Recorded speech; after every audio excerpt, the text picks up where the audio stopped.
Umar Mariko a bɛ ka baara in bɛɛ lajɛlen na kɔlɔsi o b'a to ni kumakan fɔlɔ an bɛ o tɛnku honorable Sidiki Kuyate la dakurunya kelen na a ka an jaabi ka taa o sira kan wulikajɔ kɛra kɔnɔwarikaw fɛ alamisa ka a dugujɛ juma la k'a fɔ ko CEDEAO ka kɛlɛcɛw k'u bɛ ka labɛn dɔ sabati i bɛ kibaruya dɔn a la i bɛ mun sɔrɔ ka fɔ a la dakurunya kelen. Mase an bɛ Ala fo ka Ala barikada Ala fɔlen kɔ an tun bɛ sun na o kun cɛra ni seli ye o kun kɔnɔna na mɔgɔw ye yafa deli ɲɔgɔn fɛ a kɛra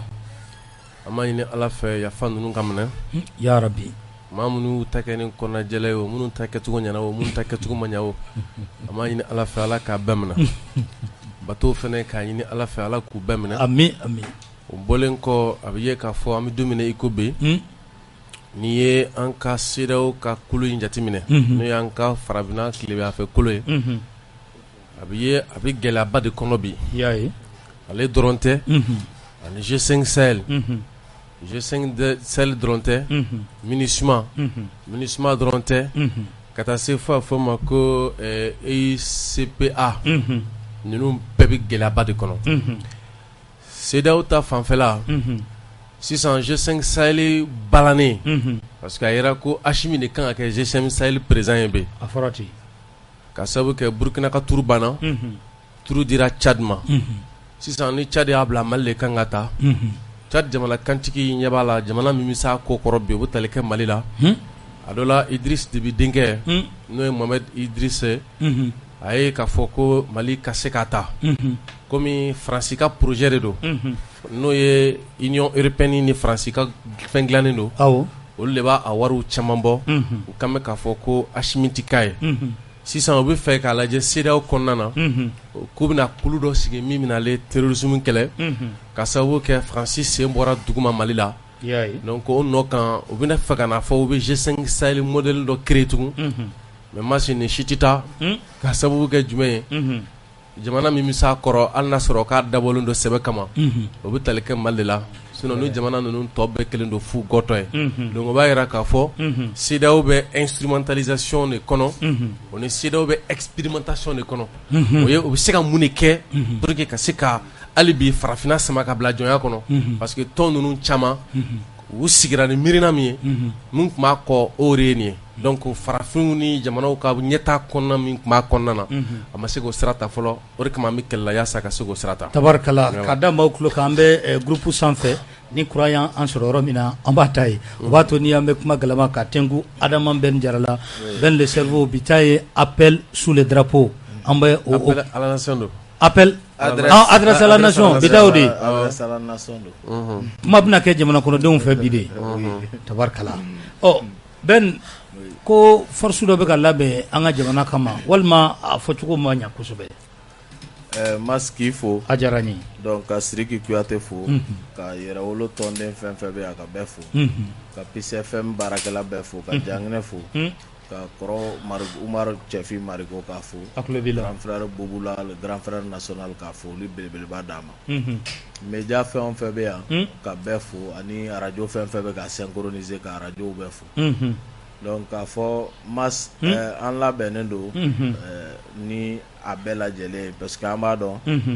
mɔgɔ o mɔgɔ n'i bɛ Faransi dɔn i b'u ka taabolo dɔn ni i n'u ka kɛlɛ kunnama dɔ sɔrɔ ko ma ka bali la tugun donc ni i seginn'i kɔ i b'a dɔn k'a fɔ ko anw ka nin organisation fɛn o fɛn sigira au niveau sous-régional et au niveau même du continent africain a caman na i b'a sɔrɔ ko Faransi bolo b'a bɛɛ kɔfɛ généralement de façon générale Occident tigɛ b'a kɔfɛ parce que diɲɛ organisé de sorte que olu ka continuer ka diɲɛ dominer donc u bɛ organisation sigi olu yɛrɛ bɛ minnu financer n'u b'u contrôler donc u bɛ fɛ u ka orientation politique diplomatique ka taa sira min fɛ olu de b'a jalalatigɛ ka taa o siratigɛ fɛ donc pour ce faire an labɛn bɛ Mali kɔnɔ yan mais Mali tɛ Gambie ye Mali tɛ Côte d'Ivoire ye pour dire que ko dɔ kɛra olu ka jamana kɔnɔ o ko tɛ se ka bɛn anw ka Mali kɔnɔ jara kuma tun bɛ e bolo voilà an y'a bila yɔrɔ min na an b'a je disais que an ka bonyaba bɛ Ivoire peuple yɔrɔ an ka bonyaba bɛ Gambie peuple yɔrɔ nka ko dɔ kɛra olu ka jamana kɔnɔ passé proche la olu tɛ bɛn anw ka jamana kɔnɔ an bɛ don min na komi bi donc an labɛn bɛ a bɛɛ kama datigi sago b'a da la nka ni Ala sɔnna ma anw fana b'an ka jamana kɔnɔ yan an jɛlen an ni kɔ a n'a tɔ bɛɛ lajɛlen fɔ jamana in ka kuma bɔ ni Ala sɔnna ma Jangene kuma tɛ nin ye o b'a to ni an bɛ don ni an ka barodakun fɔlɔ ye sabula bi an bɛna babu ka a sigi fɛn damadɔ kan o bɛna kɛ kɛnyɛrɛba meeting Kuyate i bɛ se ka mun fɔ an ye kɛnyɛrɛba meeting kan Masi an bɛ kɛnyɛrɛbakaw fɔ ka waleɲuman dɔn ka sabu kɛ kabi wagati jan an bɛ se ka fɔ kabi an ma don sunkalo kɔnɔ kɛnyɛrɛba taga a kun labɛnnen don kɛnyɛrɛba taga labɛnna ka bɛn fɛn min kɔnɔna na o bɛ tali kɛ welewelemada min kɛra marisi kalo tile 5 san 2022 ko maliyɛn bɛɛ ka fɛɛrɛ kɛ an kana don drapeau kɔrɔ n'o ye an kana faso baara faso lakanani faso ɲɛta ko an kana an ka fɛɛrɛ de ɲɔgɔn ma an ka kɛ ɲɔgɔn jigi ye ko baara kɛ kɛnyɛrɛba dugutigi tɔgɔ la kuma taara k'a yira k'a fɔ o welewelemada min kɛra yɛrɛwoloya kadiri kɔnɔ e tuma ko o tɛ se ka kɛ olu kɔ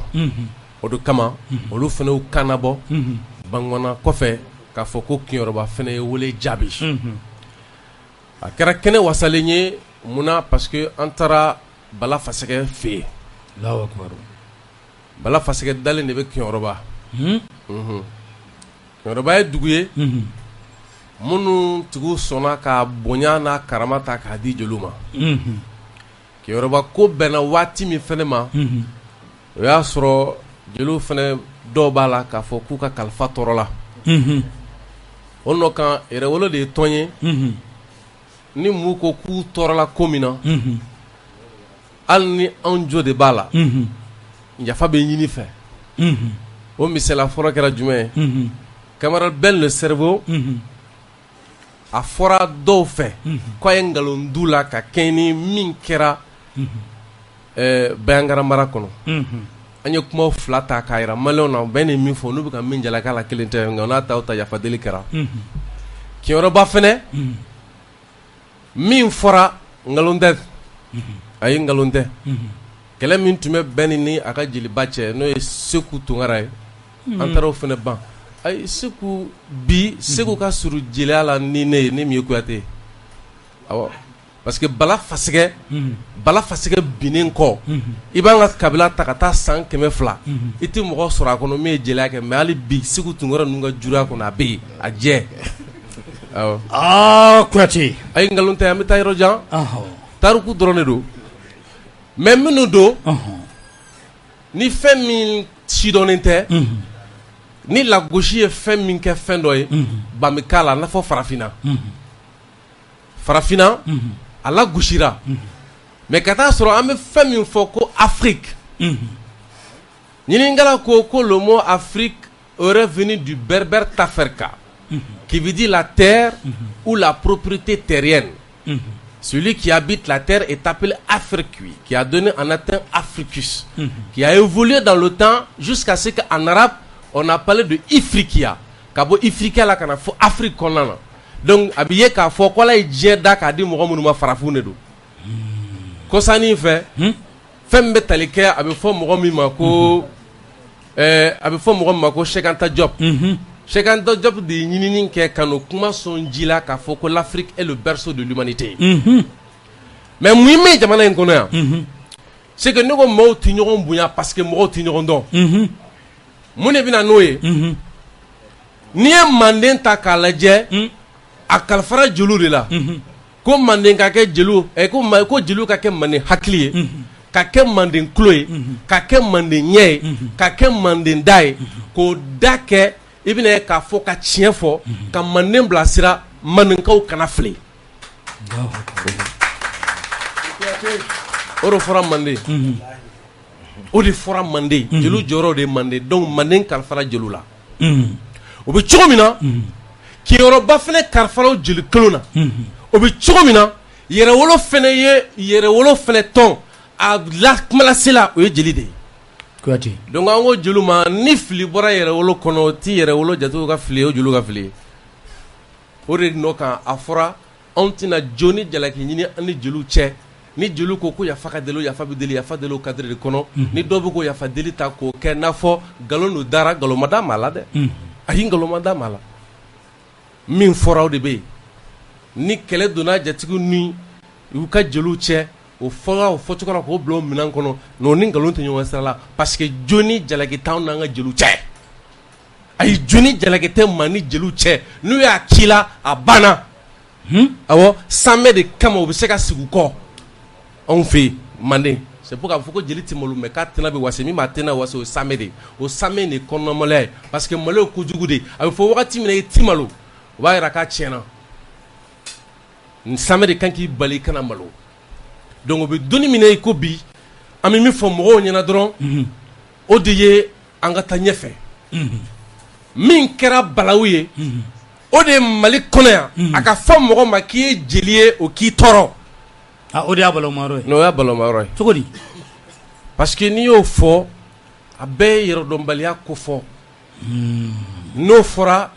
yɔrɔdɔn ye mun y'anw fɛ yen o ye ka maaw dɔn maaw dɔnni de ye yɛrɛdɔnni ye bon n'i tɛ se k'i yɛrɛ dɔn abada n'i t'i mun dɔn awɔ donc an bɛ jamana min kɔnɔ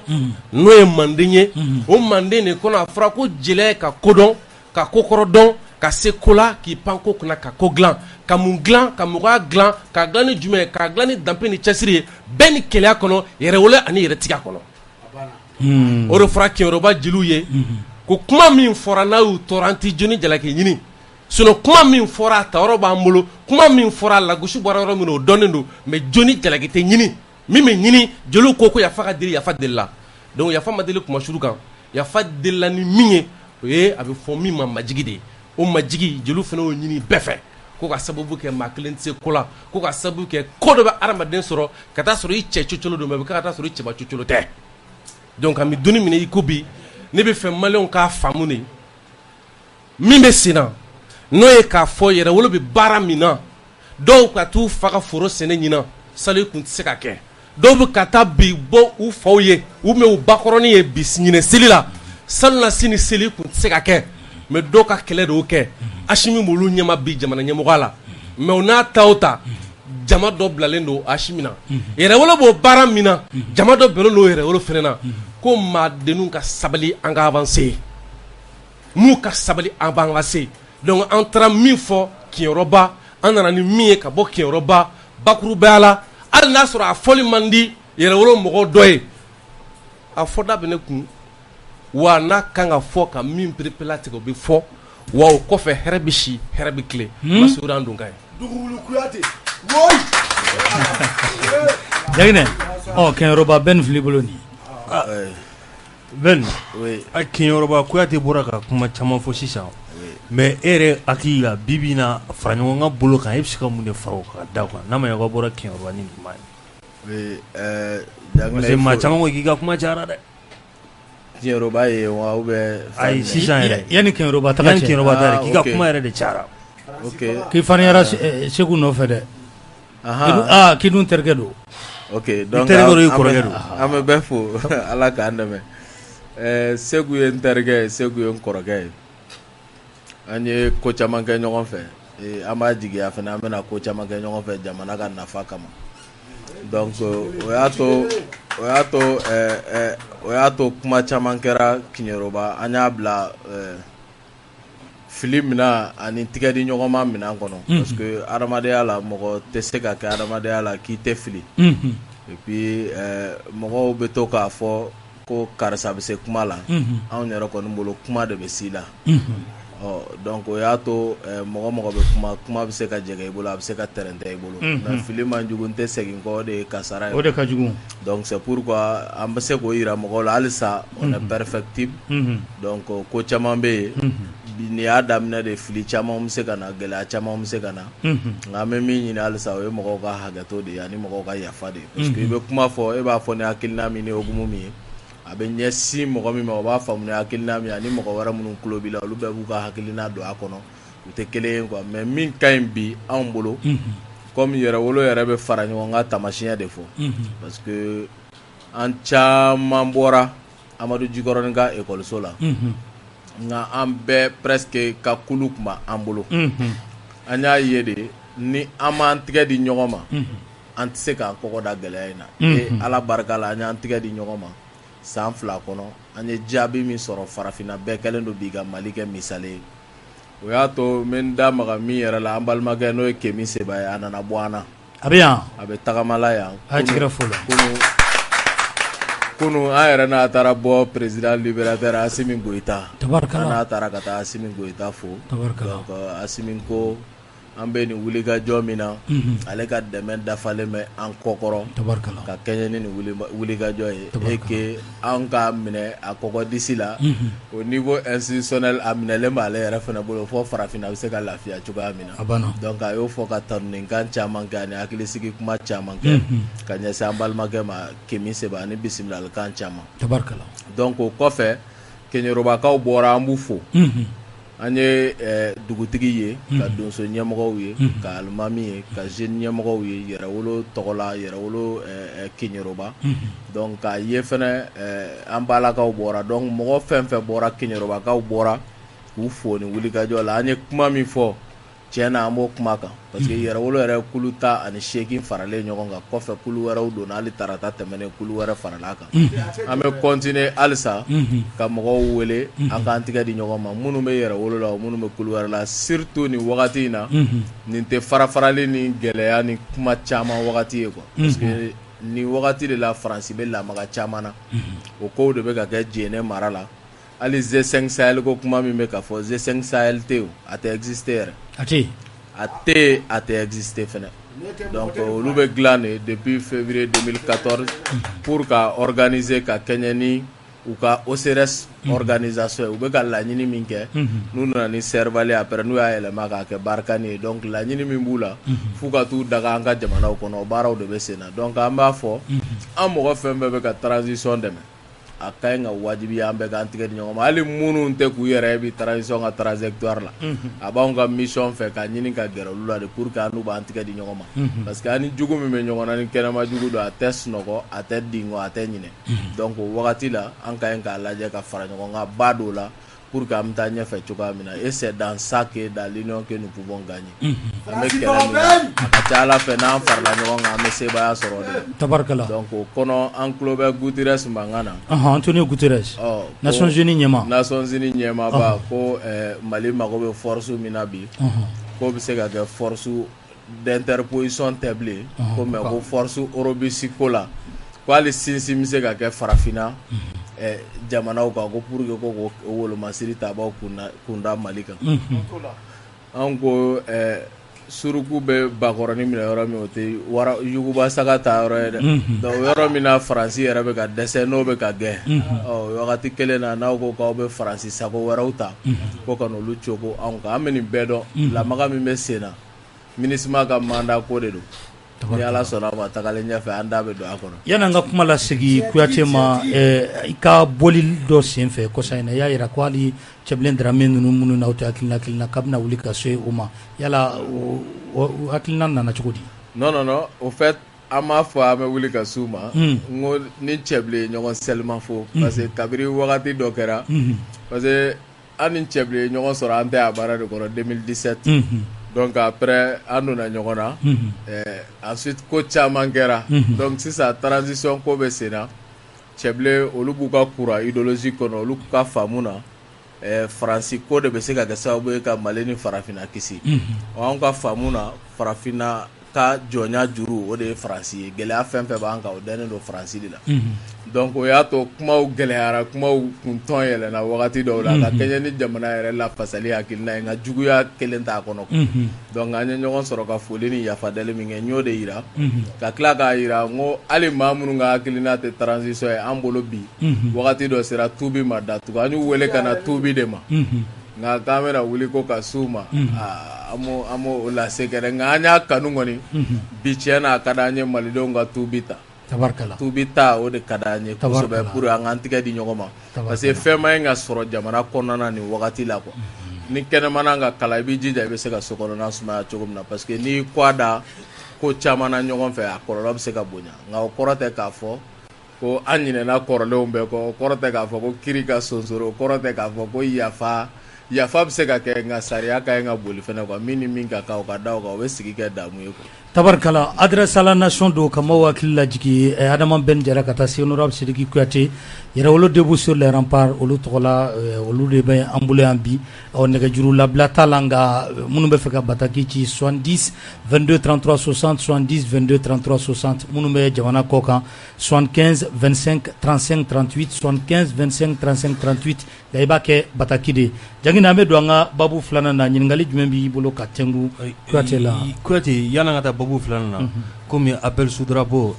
mɔgɔ caman yɛrɛ k'aw kun ka taa Kidali Kidali ta Keyoroba ta nana Kidali ta ɲɛ cogo di parce que maa caman kun sigilen don k'aw ka Kidali ta in de makɔnɔ o ka di mɔgɔw ye kosɛbɛ mun mɔgɔw bali. Wɔrɔ n t'a dɔn a fɔra fɛn kelen min sen fɛ bɛn de la k'a fɔ ko Mali bɛ yɔrɔ min na ko bi ko an mago bɛ a bɛ fɔ min ma ko kɔrɔdɔn c'est à dire que kodɔn tɛ mɔgɔ ɲɛ bilen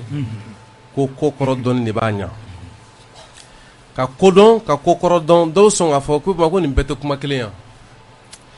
a bɛɛ tɛ kuma kelen dɛ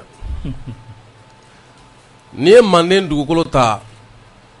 sibiriya kelen t'a kɔnɔ min tɛ Kamaralakaw ta ye Manden n'i ye Manden mara ta o bɛ Keyitalakaw bolo Manden dugu fɔlɔ o ye Kirina ye Kirina dugutigi o ye jeli de ye. K'ale bɛ ka tariku bɔ bi dɛ. Ayi tariku tɛ n bɛna fɔ mɔgɔw ɲɛna de k'u k'a dɔn an bɛ min kɔnɔ ko kulonkɛ tɛ. Ka kulonkɛ dabila kulonkɛ tɛ ɲama b'a la jamana bɛ min kɔnɔ u t'a dɔn fɛn min don u t'a dɔn ka kulonkɛ dabila. Awɔ. Ka dabila min fɔ ka kulonkɛ de dabila. Anw ti yan kulonkɛ la. Anw ti yan tɔgɔ ɲini kama. Anw ti yan wari ɲini kama. Ni wari ɲini don o sababu min bɛ ne bolo o tɛ nin ye. Awɔ. Parce que ne filanw fɛn fɛn bɛ yen k'olu sɔnna ka taa jeliya kɛ ko wɛrɛ min b'olu bolo bi o tɛ ne bolo. O tɛ ne bolo donc an mana wari ɲini kama an mana tɔgɔ ɲini kama an nana min kama n'o ye fasoko k'a to an ka fasoko baara kɛ. Manden dugu fɔlɔ ye Kirina de. Kirina kɔrɔ wɛrɛ foyi t'a la. N'an bɛ min wele ko Kili Sɛkili Berso Manden dugu a fɔlɔ-fɔlɔ ye Kirina de min b'a kunna o ye jeliw de ye Kamisoko jeliw. N'i kɛra Kirina dugutigi ye i tɛ voyager bilen i tɛ bɔ Kirina bilen ni bana y'i sɔrɔ ko a bɛna furakɛ Bamakɔ de i bɛ sa i tɛ na. Kirina. Awɔ. Est-ce que kuma in faamuna? N y'a faamu. Manden dugukolo sibiriya kelen t'a kɔnɔ min tɛ Kamaraw ta ye. A mara bɛ Konatelakaw bolo n'o ye Keyitalakaw ye. Kirina dugu fɔlɔ o ye jeliw ta ye.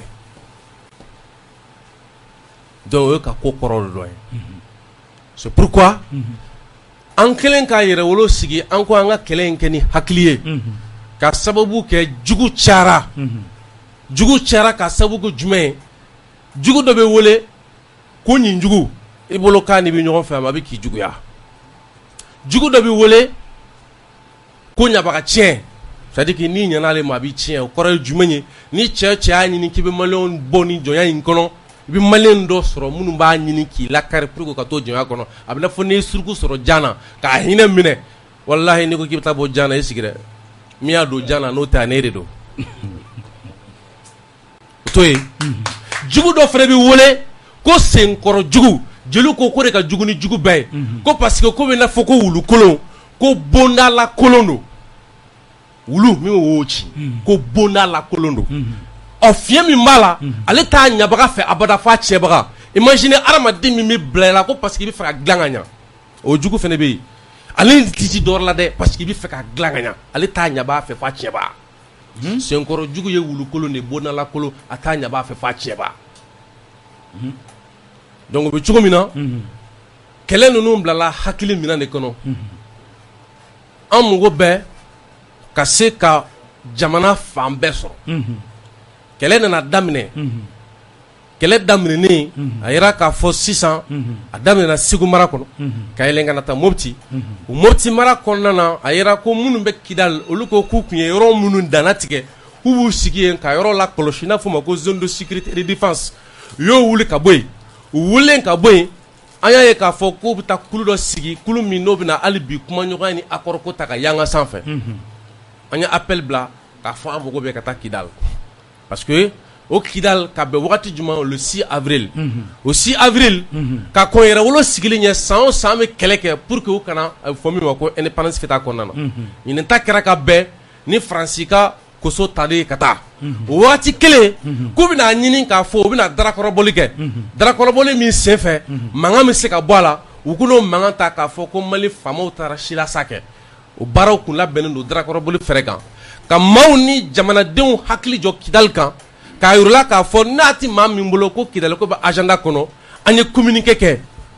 parce que o kɛlɛ fɛrɛw de an bɛ ka don o kɔnɔ komi a tɛmɛna ka ban sinon an ti don a kɔnɔna na o communiqué nɔ kan Faransi yɛrɛ nana yira a ka mɔgɔw la ko n'u sɔnna k'u bɛ fête kɛ ɲinan Kidal n'o ye fête d'indépendance ye k'u bɛ bombarder ko Mali b'u susu donc pour que an ka bɔ o sigi ka kuma kɔnɔ ani Kidalikaw ɲɔgɔn cɛ an ka bɔ olu fête ko ninnu kɔnɔ jamana faamaw ka disposition ta ka kɛ ni nin kɛwalew ye olu tun ye janfa min sigi ɲɔgɔn senfan a janfa k'a ye an y'a ye a fɛrɛ fila an bolo yɛrɛwolo ka tali annoncera nka o tali kɔnɔna na à défaut de Kidal parce que n'an ko k'an bɛ taa kɛ sisan komi dɔ bilala fan dɔ fɛ an y'a jɔ mais a jɔlen ko ka taa Menaka a fɔra ko sigi tɛna se ka kɛ nin wagati ninnu kɔnɔ parce que ko n'i bɛ fɛ ka fɛn o fɛn kɛ a ka barika sɔrɔ k'i b'a kɛ ni sanji commencera ka bin ko sisan ko mɔgɔw yɛrɛ kɛlen don donc Kidal taga dɔrɔn kun tɛ Menaka taga fɛnɛ kun b'a la c'est-à-dire qu'à défaut de Kidal c'était juste an kun ye guerre communication dɔ de la annoncé pour que an bɛ se ka taa an bolo dɔ Kidal kan sinon bɛɛ b'a dɔn n'an bɛ taa yɔrɔ minnu na a bɛ kɛ cogo min na a bɛ labɛn cogo min na o fɛɛrɛw ni Kidal ko kɛra cogo min na o tɛ fɛɛrɛ kelen Kidal ko tun bɛ communication de bolo kɛlɛ fɛɛrɛ dɔ de don an bolo peut-être an wulusira k'o détail di mɔgɔ ma komi a tɛmɛna donc o de kama kɛnyɔrɔba ta kɛra o labɛnna kɛnyɔrɔba de fɛ yɛrɛwolo min bɛ kɛnyɔrɔba an bɛ ka tali fɛn fɛn kɛ yɔrɔ o yɔrɔ la sisan an ye kibaruya yɛrɛ sɔrɔ an bɔra kɛnyɔrɔba min kɛlen dugutigi de ye 40,000 kɔdi musaka minnu kan ka se ka don a ko la ko o de labɛnna nin labɛn cogo la dugutigi yɛrɛ donc o b'a yira k'a fɔ an bɛ ka tali fɛn fɛn kɛ yɔrɔ min na a mɔgɔw de b'a labɛn yanni an bɛ taa donc Kidalikaw fɛnɛ ta nin kɔfɛ a labɛn bɛ u yɛrɛ de bolo pour que an bɛ se ka taa cogo min na a ko b'o de minɛn kɔnɔna na a kɛra ten de tabarikala précision de taille Tiɲɛroba ta in na dugutigi kɛlen k'o fɔ sifinnakaw ma sɔn olu ye dugutigilakaw ka bulon mɔgɔw ka wari lasegin u ma jeunesse Tiɲɛroba olu yɛrɛ de y'a ta u yɛrɛ kolo la tabarikala donc Sidiki ye min fɔ o de tilala ka k'a kɔfɛ tugun quoi tabarikala voilà et 6 mai o ye date min ye fɛnɛ accord de défense Musa Traoré ka wagati la 6 mai 1985 o date de la jɔnya juru kun sirila anw ni Faransi ni ɲɔgɔn cɛ lakana bunakun kan donc o commémoration de kun 37 ans après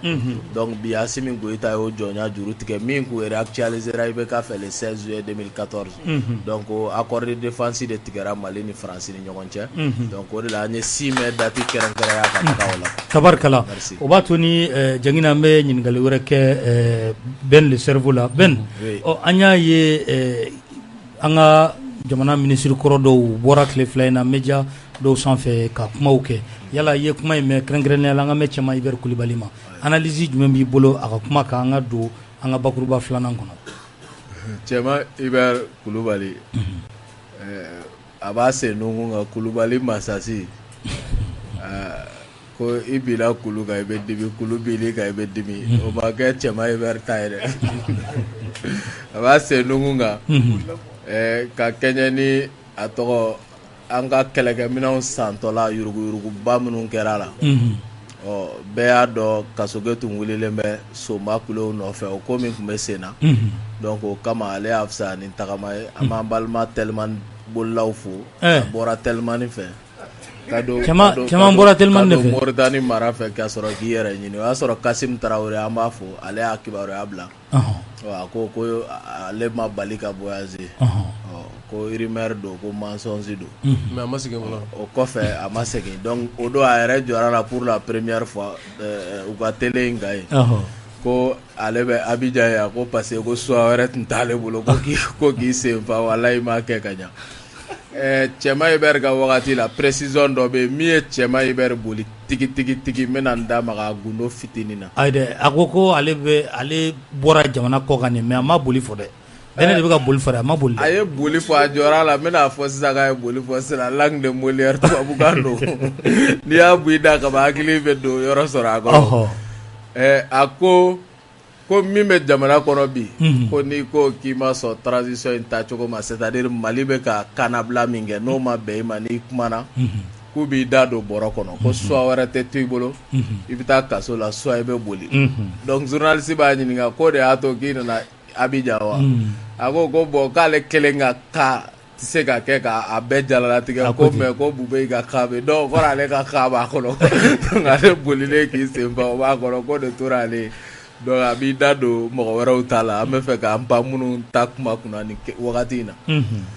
ka Cɛma Hubert to ministre de la défense ya la kɛlɛkɛminɛn dɔw de sanna Mali kɔnɔ wallahi a kɛlɛkɛminɛnw tun ma livrer a sanna nka a ma livrer wari taara wari bɔra mais kɛlɛkɛminɛnw ma livrer ni kuma ka bon dɛ don dɔ Sadio Kamara bɛ ministère de la défense la dɔw nana ni kɛlɛkɛminɛn ye ko kɛlɛkɛminɛn dɔw ka ɲi ka na Sadio ministère de la défense ye ɲininkali kɛ k'olu sanna wagati jumɛn u y'a wagati fɔ a opérateur dɔnnen jamana kɔnɔ u nana n'a ye ko nin ko min bɛ sen na bi sisan ko a sanna Cɛma Hubert ka wagati fɛ commande ni fɛn u bɛ opérateur taara i ta de bɔ a la quoi a bɛ n'a fɔ wari kun dira opérateur ma wari taara jamana kasu la mais minɛnw kun ma na minɛn ma na kabiri 2015 je crois quand il fut ministre de la défense o minɛn livré la 2021 bilahi ɲana a ka boli a y'o kibaruya de mɛn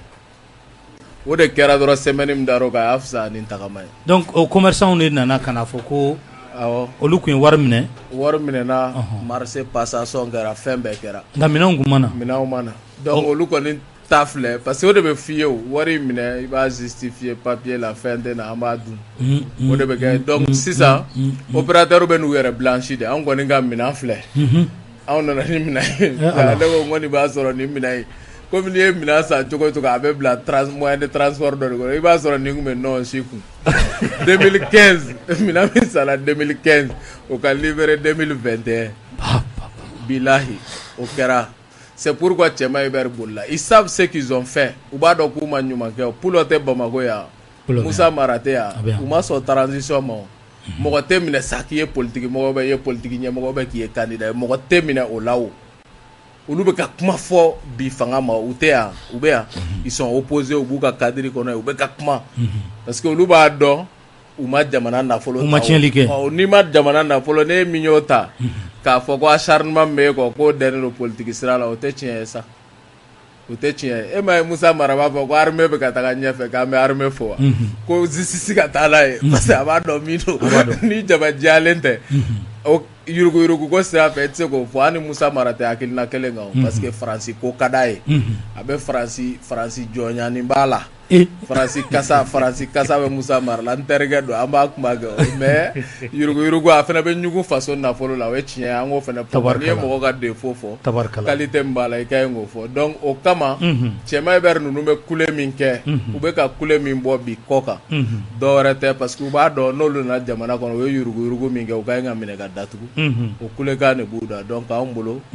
le chien à boire la caravane passe o de bɛ jamana kɔnɔ bi an bɛ k'an ka jamana ni de kisi donc minnu ye jamana ci n'olu opposera jamana ni kisi la diyagoya don u bɛ kule surtout minnu y'u senfa nka o senfa n'o kule kɔnɔ an bɛ continuer an ka jamana jɔ fɛ quoi tabarikala Kouyaté e hakili juru carinen don kosɛbɛ maa caman y'a jira k'a fɔ nin wagati in na k'an bɛ cɛya kumaw fɔ tile fɛ CEDEAO ma mais ko su fɛ k'an ma to k'an den ko ka t'u deli sisan kɛrɛnkɛrɛnnenya la wagati laban in na i y'a ye k'a fɔ ko Ablaye Diop ka dɔw ko k'a y'i den ka taa de Togo ko ka taa Faure fɛ yen walasa Faure ka se ka kɛ kumada ye ani CEDEAO cɛ CEDEAO ka ɲin'a na ka kalo 24 d'an ma yala e bɛ ko in e b'a ye cogo di Vous savez, a bɛ fɔ hakilimaw fɛ ko l'esprit qui se comprend lui-même est l'esprit dont l'homme libre hakili m'a yɛrɛ faamu o ye hakili min tigi tɛ jɔn a la ye kuma ye fɛn dɔ de ye ani hakili u kan ka tagama ni ɲɔgɔn ye a bɛ fɔ o ma ko la liaison intime entre la parole et l'esprit o tagama ɲɔgɔnya o de tiɲɛna dɔw fan fɛ fo nana wolo min na o de ye kuma tiɲɛni ye Platon dun ko ko la déperdition de la société est d'abord engendrée par la fraude des mots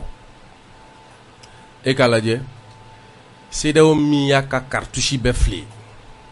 a bɛɛ fili a bɛɛ foyi wɛrɛ tɛ yen foyi wɛrɛ t'a bolo force en attente o tɛ yen force en attente min b'u bolo u ma se k'u da don o la o de kama u ko k'u bɛna fɛn dɔ dilan Nations Unies ka jɛ kɔnɔ ko kana Mali dɛmɛ ko ka se ka terrorisme kɛlɛ o ni force en attente tun bɛ u tun b'o de fɔ u y'o de fɔ Gambie ta la o y'o de fɔ Gambie ta la u ye Gbagbo déloger u ma force en attente bila ka déloger o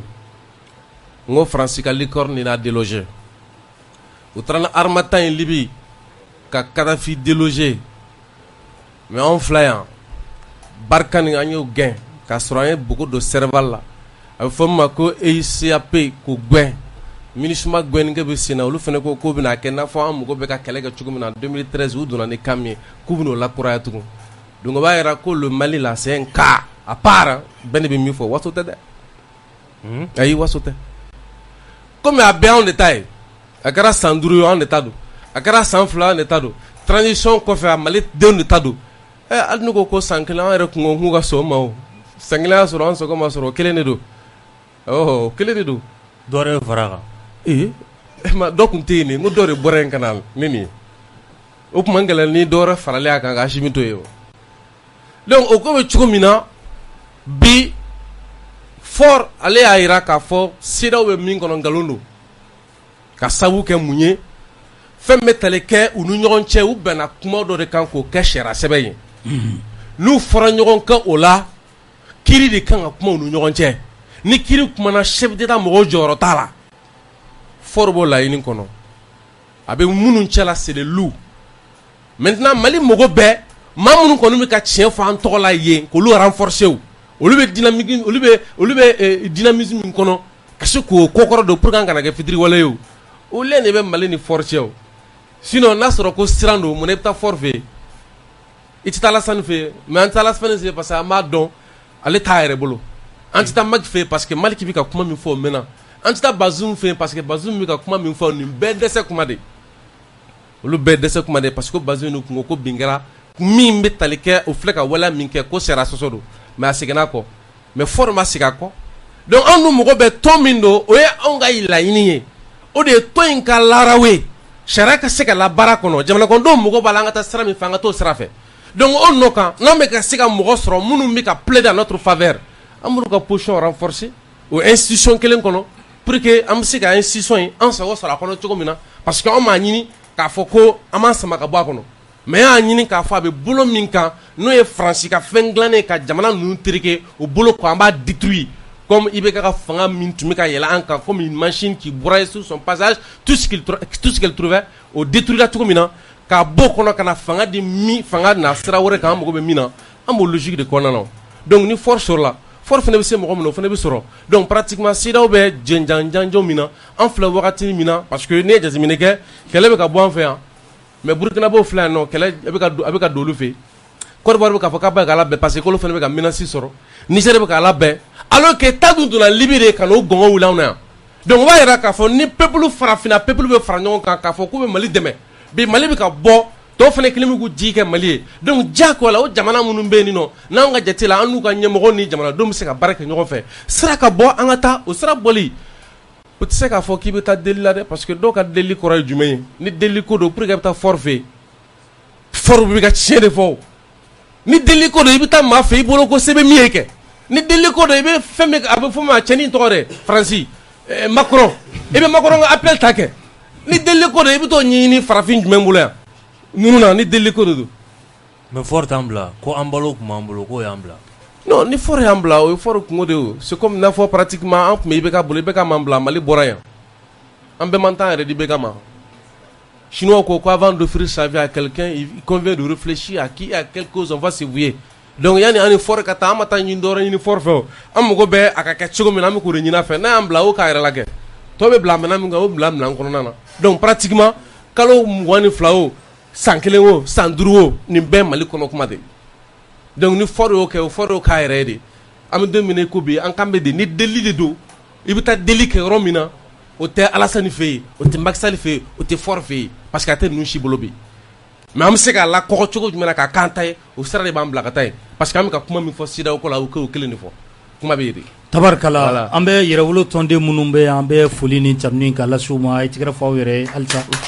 ka Idrissa Mementa fo ka foli ka di honorable Musa ma ka yɛrɛwolo tɔnden bɛɛ lajɛlen fo o b'a to n'an bɛ taa ɲɛfɛ Adama Ben Jara an y'a ye k'a fɔ bɛnkan sɛbɛn min kuma ni Faransi cɛ wolomasiri tabaw ka sira fɛ a yirala an ka jamana ɲɛmaaw fɛ nin dɔgɔkun in kɔnɔ ko dan sirila la i bɛ se ka ɲɛfɔli jumɛn kɛ a ko la k'a daminɛ k'an ka jamana ɲɛmɔgɔ fo n'o ye Asimi Goyita ye ka CNT ɲɛmɔgɔ fo n'o ye Maliki Jaw ye ani gouvernement ɲɛmɔgɔ Choguel Kokala Mayiga k'a fo u ye nin min kɛ i bɛ mɛn ka nin ɲini dɛ i bɛ mɛn ka nin ɲini ça c'est une décision historique masse tabarkala farafinna kɔnɔ i bɛ mɛn ka nin décision ɲɔgɔn courageuse une décision courageuse héroïque et patriotique i bɛ mɛn ka nin ɲɔgɔn ye quoi i bɛ nin ye san bayirika ni bayirika bi na i bɛ sɔn kelen ma la France est un état prédateur France ka ministère de l'économie a ka ministère de la défense de ye quoi oui la France vit de la guerre elle vit de la guerre u tacogo yɛrɛ de y'o ye u balo cogo yɛrɛ de y'o ye parce que ala ma fɛn min nɔgɔya olu ye sɔrɔ cogo t'a la u bolo o kodɔn t'u la o faamu t'u la o sira t'u bolo o se t'u ye quoi a se kelen min b'u ye o ye ka taa bi mɔgɔw kan ne quoi comme waraba ka ɲɛnamaya bɛ cogo min na kungo kɔnɔ quoi a bɛ yaala de ka sogomisɛnw ɲini ka balo olu la quoi n'i y'a fɔ a k'olu dunni dabila dɔrɔn a bɛ sa parce que ale wara tɛ balo bin na donc o de ye Faransi ka politique ye ka ɲɛsin anw ka jamanaw ma ɔ Faransi président n'a ministre des affaires étrangères kun da labilala de quoi parce que olu tɛ ka fɛn dɔ de faamu Assimi non seulement Assimi ne parle pas mais apparemment Assimi n'aime pas trop de bavardage en classe. Kuma caman fana man d'a ye. Kuma caman man d'a ye classe kɔnɔ école min ka kuma pa ka ca il te fout dehors quoi. C'est ce que je remarque du professeur Assimi Goïta. Parce que chaque fois que n'u bɛ ka Assimi nadimi Assimi bɛ sigi k'u lajɛ n'u taara ɲɛfɛ ka taa ɲɛfɛ u ka kuma bɛ caya a b'u to de la a b'u ka ko ban kuma bɛɛ. Et il parle Assimi ne parle pas. Mais a ka ɲi ka min kɛ a b'o kɛ u ko tiɲɛ don ko Barkhane ka articulation Barkhane ka nin yɔrɔw ye diɲɛ tubabukan bɛɛ créé aw gɛnna de cɛ o dɔrɔn de don maintenant u ka redéploiement articulation o fɛn o fɛn nin bɛɛ ye k'a kuma ma mun ye o min kɛra u ko k'o t'a bali ko base légale ni base juridique dɔ b'olu bolo min bɛ tali kɛ kabiri accord de défense olu de bɔra k'o kuma fɔ Assimi ko ah bon ko donc o de b'a to tile saba moyenne de 3 vols par 3 vols, un vol sur 3 jours, au moyenne, parce que nous avons en 4 mois, qui correspond à environ 120 jours, nous avons 50 vols au territoire aérien, en violation de toutes les lois et de tous les principes. Nous avons baraga, nous avons clé ça, qu'on a vol que le Belgique. Quelqu'un tient jigini mola. Quelqu'un tient nous me kenaka, nous be bamagati wale kebagaw olu kokoroma doli minanko na musaka ko la dotation ko la obe obola dugu jugoro nafolo anga o mime ka bo anga koron fe obola o ano temenen ko ka Mali yɛrɛ lajɛ ananga irisila ante bal terre irisila ka watige di nyogoma o ko me ka kɛ cogodi obola ani Mali yɛrɛ be ka évoluer cogodi espionnage bolo maka kibara fere juguma o bɛɛ Ablaye Mayiga ka communiqué kono o bɛɛ de jalakira ka ɲɛsi Faransi ma o siratigɛ fɛ n'aw ko k'aw ka pani an ka dugukolo kunna ko bɛ yamaruya ta i bɛ ka na o ye gafe min tigɛ nɔ bila le 16 juillet 2014 n'o y'a sɔrɔ aw ni Musa Tarawele tun y'a gafe signé Mitterrand ni Musa y'a signé le 6 mai 1985 k'o gafe de b'aw yamaruya wa accord de défense de b'u ni Faransi jama koloni kɔrɔ bɛɛ ni ɲɔgɔn cɛ a bɛɛ Côte d'Ivoire Sénégal bɛɛ u taara ka t'o gafe ne tigɛ nɔ bila o de bɛ Faransi yamaruya a ka na opération militaire kɛ ka jamana kɔnɔ n'anw ka jamana ɲɛmɔgɔw y'o faamu ko n'i ye yiri bolo tigɛ n'i m'a dili bɔ a bɛ bolokura nugu ka dili bɔ an b'u fo la u ni cɛw ni baraji k'u ye yɛrɛwolo ka wele jaabi u ni yɛrɛwoloya u ni fasoden ɲumanya wa an ka dɛmɛ a dafalen foyi t'a jɛ kɔkɔrɔ parce que olu de sɔnna ka k'anw ka jɔ ye quoi tabarikala ni i ko anw bɛ jamana ɲɛmɔgɔ ninnu kɔ e ma foyi faamu walayi bilayi taala olu de b'anw kɔ jamana ɲɛmɔgɔ de b'aw kɔ jamana ɲɛmɔgɔ de b'anw kɔ tabarikala o de y'a ko tiɲɛ ye quoi. Tabarkala. Voilà, donc an b'u fo et la lutte continue. Kuyate ki ye kɔrɔfɔ ɲuman min ta sisan ka Manden tariku ko k'a fɔ Masire Magaji a bɛ suguba kɔnɔ ko a ye yɛrɛwolo bɛɛ jansa bazin kelen na ko k'a d'i ma bazin complet. I bɛ kuma Masire fɛ fɔlɔ b'a ka taa. Masi, c'est-à-dire que ni ne bɛ jeliw n'u jatigiw cɛ quoi. Voilà, ni kuma banna dɔrɔn a bɛ jansa de. A banna. Voilà. Donc ni ne bɛ yen, c'est-à-dire que mankan tɛ yen quoi, mankan ka ban. Tabarkala. Vous savez, diɲɛlatigɛ la, fɛn o fɛn bɛ ka fɔ bi, k'a fɔ ko o ye diɲɛlatigɛ taabolo ye, ko droit de l'homme, charte o, Nations Unies o. Mais diɲɛ bɛ k'a confirmer wagati min na ko nin bɛɛ taara farafinna, o dɔrɔn tɛ dɛ, k'a kolo giriya k'a taara Mali de kɔnɔ. Ouais. Wagati kelen i b'a ye anw ka mɔgɔ dɔw bɛ yen ko minnu ye marabaaw kɛbagaw ye, olu bɛ k'a fɔ k'u bɛ taa démocratie wɛrɛ ta diɲɛ fan wɛrɛ fɛ k'u bɛ don an kunkolo la yan quoi. Donc o nɔ kan kuma minnu fɔra danpe kumaw de don, yɛrɛdɔn kumaw de don, jamana dɔn ni jamana kɔnɔ don fɛ o de bɛ kɛ sababu bɛ k'a fɛ u b'a bonya. Ni maa ma ni t'i ka jamana dɔ i tɛ se ka bonya, ni tɛ maa ma dɔ i tɛ se ka bonya. O de kama Ala ko le premier pas vers la religion est la connaissance d'Allah. La perfection de la connaissance d'Allah, c'est de croire à son unicité. La perfection de la croyance à son unicité, c'est lui être fidèle. Dîner par folo ka Ala dɔn ye. Ni Ala dɔnni kɔfɛ ka sɔn a ka kelenya ma, a ka kelenya dɔnni kɔfɛ ka kelenya ye. N y'a ye k'a fɔ anw sɔnnen don ka tile faso ye, ka tile fasodenw ye, k'a fɔ an labɛnnen don k'an nin di faso ka se ka bɔ bolo la, faso dɔn de b'a ko fɔ. O kuma min fɔra ka don tariku kɔnɔ mɔgɔ k'a dɔn k'o bɔra yɔrɔ min na, ni Masire o jansa ni bazin ye, bazin ye sutura ye k'Ala k'an n'a sutura. Ya Rabbi. Merci beaucoup. Merci. Yani ka segin na Kuyate fan fɛ, Adama Ben Jara, est-ce que accord de défense min ni Assimi y'a bɔ yen sisan, yala a fɔra k'a tɛmɛna Bulumana ɲɛ, est-ce que aw bɛ CNT kɔnɔ a delila ka yira aw la, a ka hakili jagabɔ k'a kan, walima aw yɛrɛ k'a laɲini k'a ye? Au fait, accord de défense min filɛ nin ye, an ye kibaruya min sɔrɔ a la, o kɛra Dr Umar Mariko, ale de ye ɲɛfɔli k'an ye ko u y'a latɛmɛ ani loi de programmation et d'orientation militaire, ko voté tɔ k'u y'a fara o kan. Donc olu mɔgɔ 4 wa 5 de kɛra mɔgɔ ye min banna la a don kama. Donc u taara ka taa légiférer o siratigɛ fɛ bulon kɔnɔ, Su Ibrahim Boubacar Keita. Nka bi a ma se CNT kɔnɔ fɔlɔ, a ma se CNT kɔnɔ fɔlɔ plénière la, mais commission défense o mɔgɔw olu ka baara kɛra kan kosɛbɛ, u ka travail du groupe parlementaire la, olu ye baara caman k'a kan u ka commission générale kɔnɔ quoi. Mais a ma na fɔlɔ plénière la an ka commission pour que an k'an jalala tigɛ a kan. Nka nin décision min taara jamana ɲɛmɔgɔw fɛ an kun sigi bɛ ka nin ne kɔnɔ. Donc n'a sera CNT la dɔrɔn ni Ala sɔnna a ma an b'a k'o kelen ye pour que nin gafe in ka bɔ an ɲɛkɔrɔ cogo min na an ka se ka lafiya an ka jamana kɔnɔ quoi. An ka ɲɛsin a tɔ wɛrɛw ma quoi. An ka ɲɛsin a tɔ wɛrɛw ma parce que on l'a tout le temps dit, le départ de la France c'est le début de la fin de la guerre au Mali. France ka tagali ka bɔ Mali kɔnɔ ye Mali kɛlɛ banni daminɛlen de ye. C'est ce qui est la vérité. Kuyate, mɔgɔ caman bɛ ka a jira k'a fɔ u ka hakili jagabɔw fan fɛ an'u ka miirinaw fan fɛ k'a fɔ ko sɛbɛn min ni a bɔrɔtɔtɔ filɛ na ni Faransi cɛ nin ye ko a kan ka tɛmɛ sira minnu fɛ, e bɛ sariya e bɛ se ka dɔ fɔ a la k'a siraw k'u jɛngɛlen don ko Mali ma tɛmɛ a sira jɛlen fɛ, yala e y'a faamu cogo di? Ben kɔrɔkɛ n'o ye Arasbachi, je crois que o fana y'a fɔ. O de don wa? Cɛman Ibɛri fana y'a fɔ ko base juridique. Voilà. Cɛman Ibɛri fana y'a fɔ.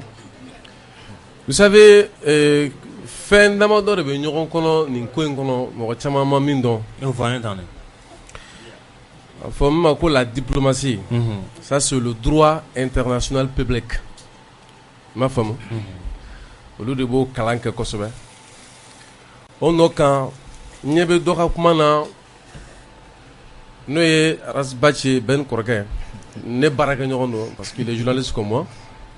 Donc du coup Ben fana k'a dɔn ko ne y'a kɔrɔkɛ parce que a kɔrɔkɛ terikɛ ye ne. Donc o la c'est à dire que ne bɛ ka kuma dɔw mɛn ko b'a fɔ hali ekɔliso la mɛtiriw b'a fɔ ko ni jamana sɔnna ka taa bolonɔ bila ou bien ka fɛn dɔ voter assemblée kɔnɔ ko sariya bɛ yɛlɛ jamana sariya sanfɛ mais e ka tigilamɔgɔ ɲininka ko est ce que jamana fɛnɛ kɔnɔ assemblée bɛ sɔn k'o bolonɔ bila fɛn na fɛn min bɛ jamana sariya sunba kɔn wa est ce que o fɛnɛ tɛ se ka kɛ o n ko de ye problème ye quoi donc a bɛɛ ta yɔrɔ ye constitution kelen de parce que olu b'a voter ko a t'an ka jamana souveraineté n'o y'an ka kotigiya k'a t'o sɔsɔ kotigiya dun i bɛ se ka ta bolo fila n'o y'a fɔ ma ko la souveraineté bolo fila sinon a bolo ka ca dɛ a fɔ ma ko la souveraineté internationale o ye anw ka jamana ka minɛ jamana bɛɛ fɛ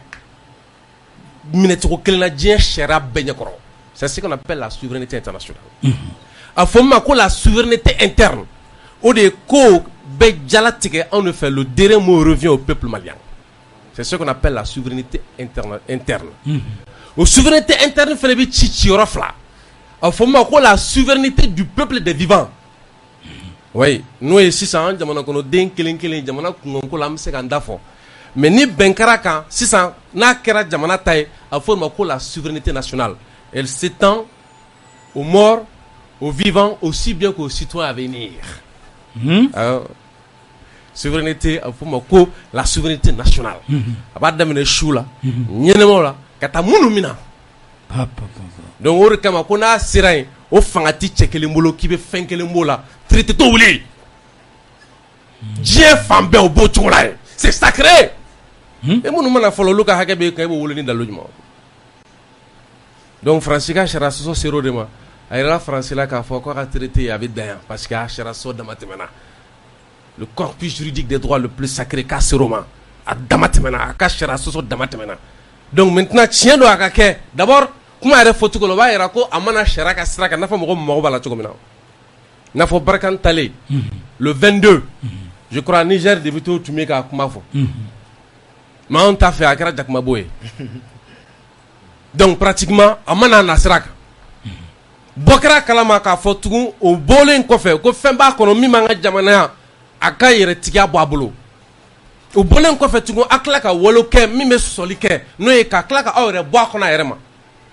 jamana nana fɔ sa ka lakana kama yɔrɔ dɔw bɛ yen nɔ pankuru kana pan a kana nin baara kɛ a y'o bɛɛ kɛ ka tila kana tugu a fɔ ma ko subversion n'o ye kana fɛɛrɛ kɛ ka ɲagami don jamana kɔnɔ a yɛrɛ o baara bɛɛ lajɛlen na a kan ka kiru ni bɔ min ye ko minnu na a fɔra aw ɲɛna komi bɛɛ n'a fɔ cogo min na le bon monsieur le bon professeur Hachimi a dit que hey toi dehors tu es un perturbateur et o mun sariya sɔsɔ hein et i inscrit la ɔkɔli la o ye tiɲɛ ye o i reconnu don k'e classe kɔnɔ den o ye tiɲɛ ye o mais k'i bila kɛnɛma fana o veto bɛ maître bolo o de kɛra le jeu est tellement simple a y'a fɔ fɛn bɛn kɔrɔkɛ olu fɛn ninnu a k'olu to yen olu ye droit international ye ale dun m'o kɛ ale m'o kɛ quoi o y'a bannen de ni y'o ko de a kɔnɔ ninnu ko ninnu gɛlɛya sa ninnu ko banna de pourquoi Faransi tɛ min fɔ olu b'o de fɔ quoi ne ma se k'o de faamu hein pourquoi Faransi tɛ min fɔ an kɔrɔkɛw b'o fɔ quoi ne ma se k'o de faamu quoi hein ne kɔni ma se k'o de faamu mɛnɛ ne fɛ vraiment ne bɛna se bɛn kɔrɔkɛ ma k'a ɲininka en tant que journaliste pourquoi Faransi tɛ min fɔ olu b'o fɔ quoi pourquoi mais minnu bɛ yen n'a a b'o k'olu nafa minnu nana kɛlɛ la minnu y'a sɛbɛn kɛ olu b'a min bɛɛ dɔn olu ma min fɔ a tɛ min bolo o b'o fɔ cogo di. mais est-ce que a bɛ fɛ ani Faransi ka kuma a bɛ ka taa cogoya min na. non an ni Faransi kana kuma mais Faransi ka ɲɛfɔ kɛ an ye min sɔsɔ quoi comme anw bɛ k'a ye an kɔrɔkɛw dɔw b'a kɛ cogo min na pourquoi Faransi yɛrɛ t'o kɛ quoi parce que olu bɛ ka min fɔ anw fɛ yan an b'o de wele en bon français le paralogisme raisonnement involontairement faux. I bolo k'i bɛ ka min fɔ. mais Kuyate est ce que ni ne y'aw lasigi aw bɛ sɔn aw fila k'aw ɲɛsin ɲɔgɔn ma. ne ni Rasbachi a ka nin ko in ɲɛfɔ. non man dala ni Rasbachi bɛ s'o ma parce que ne kɔrɔkɛ tɛ se débat la kosɛbɛ min ka di ne kɔrɔkɛ o i b'a to ale bɛ kuma de sinon a b'a to ale bɛ kuma sinon débat kɔni tɛ i b'a faamu sinon n'a sɔnn'o ma juste pour que ka maliyɛnw bɔ fili la ou bien pour que an ka se ka ɲɔgɔn bila sira. parce que aw fila bɛɛ ye sariya de kalan. voilà an ka ɲɔgɔn bila sira an b'olu fɛn ninnu fɔ quoi comme ça o donni ma. jinɛtigɛ junubaw bɛ sariya kɔnɔ an b'olu bɔ k'olu jɛnsɛn Mali bɛ ba min kan ni Bill Haki ni fili b'a la an b'a fɔ. parce que ne de y'a fɔ maliyɛnw ɲɛna kabi mɔgɔ caman t'a kalama ko CEDEAO tɛ se ka embargo ta k'a to ka sariya kɔnɔ ka défi lancer dugukolo kɔ ka danfɛn dɔ kana. mais a doni ma ngo do tun bɛ ka lafasili kɛ k'a bɛ kɛ mais a kɛra bɛɛ m'a yira k'a fɔ ko sariya sɔsɔ don wa an ka kuma bɛ yen nɔ mais pourquoi tɔw bɛ sariya sɔsɔ an kan cour de lieu bɛ sariya ta min tɛ chef de CEDEAO ka a t'olu ka sebaaya kɔnɔ bilen nin kiiri tigilamɔgɔ ta de ye mais pourquoi o sariya sɔsɔ min bɛ kɛ CEDEAO tɛ kiiri tigɛ o la Mali de bɛ kiiri tigɛ o la pourquoi CEDEAO bɛ sariya ta min tɛ sariya ye anw de bɛ kiiri tigɛ ka CEDEAO bila sanfɛ pourquoi k'i fanga sugu ye k'i fanga d'Afrique non fanga d'Afrique ko wa k'i ye délai min di fɛnɛ k'i m'o se k'o respecter non o de bɛ fɔ CEDEAO ma sariya foyi ta k'a ɲɛsin fanga d'Afrique ma ka ɲɛsin Mali ma CEDEAO ma sariya foyi ta ko o de kɛra ko k'a fɔ ko délai min taara ko ma respecter parce que CEDEAO sariya min ta ka Mali yɛrɛ ɲɛŋɛ o sariya taara ka taa sɔrɔ fɔlɔ délai yɛrɛ ma se fɔlɔ ka tila ka sariya ta fɛnɛ min t'a ka sariya kɔnɔna na e kumana e bɛna mun fɔ fanga d'Afrique la ye fanga d'Afrique min ma k'i kɔ CEDEAO de nana coup d'état kɛ Amadou Toumani Touré la a y'a sɔrɔ bien on n'était pas encore gamé à ce niveau a y'a sɔrɔ muso b'an bolo den b'an bolo a y'a sɔrɔ an bɛɛ kɛra baliku ye o kɛra anw ɲɛna en 2012 CEDEAO nana en 2000 an filɛ an kɔrɔ in na en 2020 wa i bɛ kama taa 2020 de CEDEAO nana ka coup d'état kɛ yan a ma kɛ o minnu filɛ nin fanga la o ma na CEDEAO kɔ o n'u nana CEDEAO ɲɛna yan n'u nana CEDEAO bolo kɔnɔ yan u ni CEDEAO sigira ka bɛn a la i bɛ k'a yɛrɛ sɔn o ma ɛ mɔgɔ min na mun coup d'état kɔ fɔ an ɲɛna ka taa sɔrɔ a yɛrɛ la k'a fɔ diɲɛ kɔnɔ Faransi bɛ y'a ka révolution kɛ donni min na n ko ye sariya ta toute société dans laquelle la garantie des droits n'est pas respectée ni la séparation du pouvoir garantie n'a point de constitution i bɛ ka bin don min na o don y'a sɔrɔ constitution tɛ yen o mɔgɔ k'i y'a violé la o sariyaw taara a bɛ fɔ o ma ko les normes supérieures min b'a yira k'a fɔ ko quand le gouvernement viole le droit du peuple l'instruction est pour le peuple et pour chaque portion du peuple le droit le plus sacré. Autre après la révolution française en 1789. Donc, une instruction de Trani Bekay. Et ça a été cautionné par le droit international.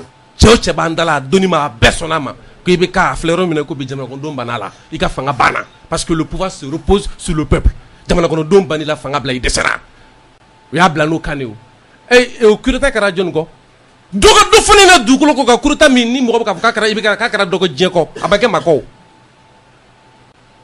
il faut que tu aies maintenant beda fara jamana elankurata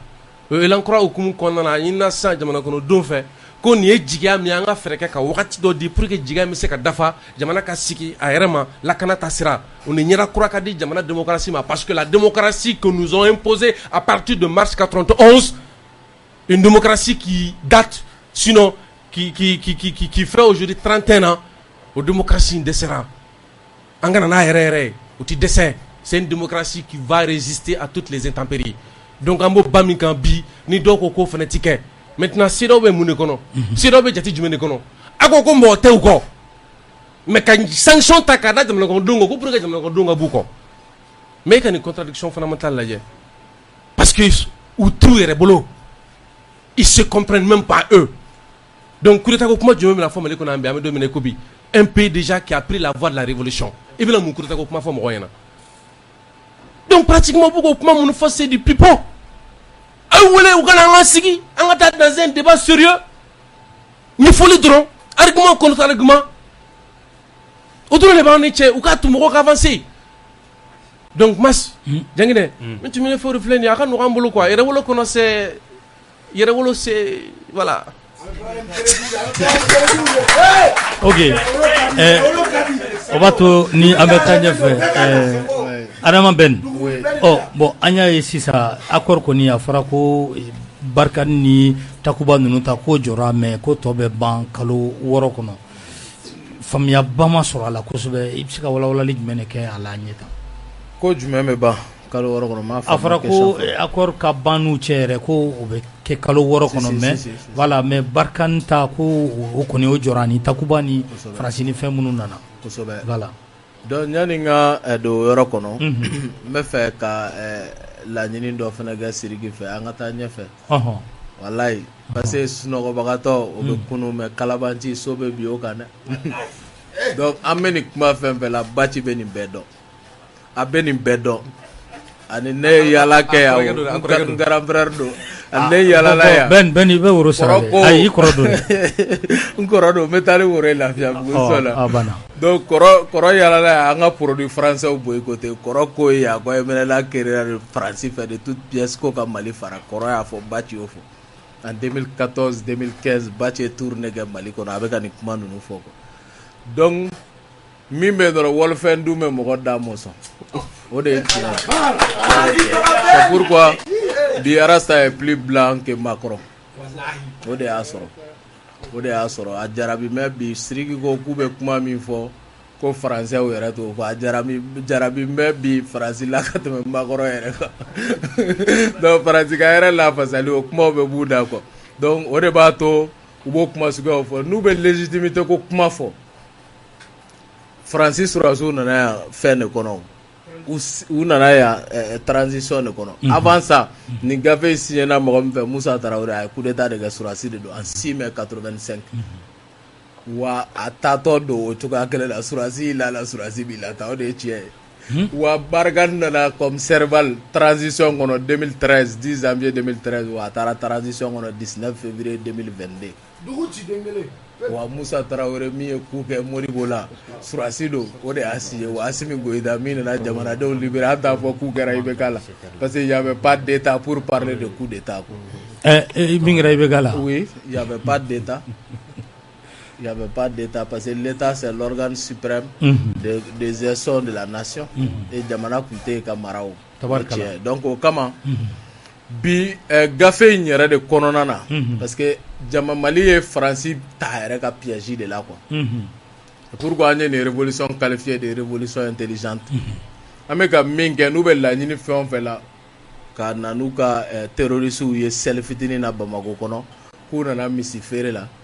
o baara min kɛra ka na n'u ka o kun kɛra a bɛ sen na yɛrɛ hali sisan o kibaruya de bɛ alerte bɛ Mali fan bɛɛ Bamako fan bɛɛ bi dans tous les services publics au niveau de tous les marchés centraux. Où dans nous terroristes? Kosobe. Bamako bi c'est sous haute surveillance. Au bara et chien obé. Les hommes étrangers ou français mercenaires munu metanu et munu blagata ivoire ou keto ka bagbo kele. Au mercenaires ou ka tarasi be irabi. C'est pas pour rien ni irisi papier takata Nations Unies na o. Ko dominer chien ko jago a dominer kengono bola. Aw be na Mali deme. Mais jago ya mi deme che taka bonga deme na ko ai mi deme I mago be deme la mi la kala che o tene ko esa o kay nga nyedo befe o famiana donc c'est pas pour rien ou be kanko o bara nunu blasenga et c'est pas pour rien au même moment les Tchema Iber les Aras Bat qui sont des laquais français prennent la parole ye jala gile juugere Francis Sago do Francis John do e tinya de ko ma mais sigi ka kuma siriki ka fɔ k'a ni Bati bɛ sigi ne bɛ siriki deli a ka sabali ko Isu Kulubali ne ye Bati wele Isu Kulubali ko n'o k'a nale ko ne ka ɲuman la voilà e k'i ɲuman la bɛɛ k'a to yen sa bɛɛ ka a to yen parce que an taara ka nin niveau da o 2018 ne tun ye débat ɲini a fɛ 2018 mais 4 ans après on a évolué masse an t'o kɔnɔ bilen quoi parce que o y'a sɔrɔ jamanadenw tun m'a suguya dɔn ne ko publiquement sur radio Clédou Kassim Bara n ko n mago bɛ ni kɔrɔ ka sigi 30 minutes n ko n'a débat tɛmɛn'o k'a gagné na bilayi mais an bɔr'o kɔnɔ parce que I tɛ tiɲɛ kan mɔgɔ tɛ se k'i nɛmara ja k'i bɛ nkalon la fasa sa I bɛ kule cogo o cogo dinɛw don I b'i hakili sigi I b'a sigi walayi I ko tigatulu mais pour nous bi an ka taa ɲɛfɛ Sidiki an bɔra débat hokumu kɔnɔ quoi ani Macron bɛ k'a minɛ ɲɔgɔn bolo o y'u ka chef de gangster ye quoi parce que gangu de don Macron de chef de gang ye n'an yɛrɛ bɔr'o la chef ba bɛ yen o ye Joe Biden de ye an bɛ tila k'o sɔrɔ yen an n'olu de bɛ se ka o fɔra ka gɛlɛn dɛ I bɛ ka dayɛlɛ dɛ an bɛ ka min fɔ o de la hali CEDEAO ko mɔgɔ caman bɛ k'a bila delili hokumu kɔnɔ un bon soldat Assimi c'était un officier de force spéciale commandant de force spéciale il sait que on ne doit pas ouvrir plusieurs fronts à la fois e kelen I bɛ se I dɔgɔnin mɔgɔ 3 jɔlen na nka o y'u kelen n'u 3 farala ɲɔgɔn kan o b'i folokoto dɛ donc o kama I tɛ I kɔ da kɛlɛ bɛɛ la ɲɔgɔn fɛ c'est step by step anglais b'a fɔ ten étape par étape an bɛ ka taa n'o kɛlɛ suguya de sinon an ɲɛ bɛ bɛɛ la o l'ennemi est déjà identifié l'ennemi est connu il reste seulement à pilonner sur l'ennemi an b'a ci u kan wagati jumɛn o de ye tiɲɛ an bɛ k'o baara de bɔ a da fɛ dɔɔni ka taa sinon an ɲɛ bɛ bɛɛ la o wagati kelen de la jamana kono lamagaw be journalistes ye 242 millions sɔrɔ jɔn bɛ Mali kɔnɔ min t'a kalama France ka dɛmɛ don jɔnni journalistes Mali kɔnɔ k'u wele ka 242 millions d'u ma journaliste jumɛn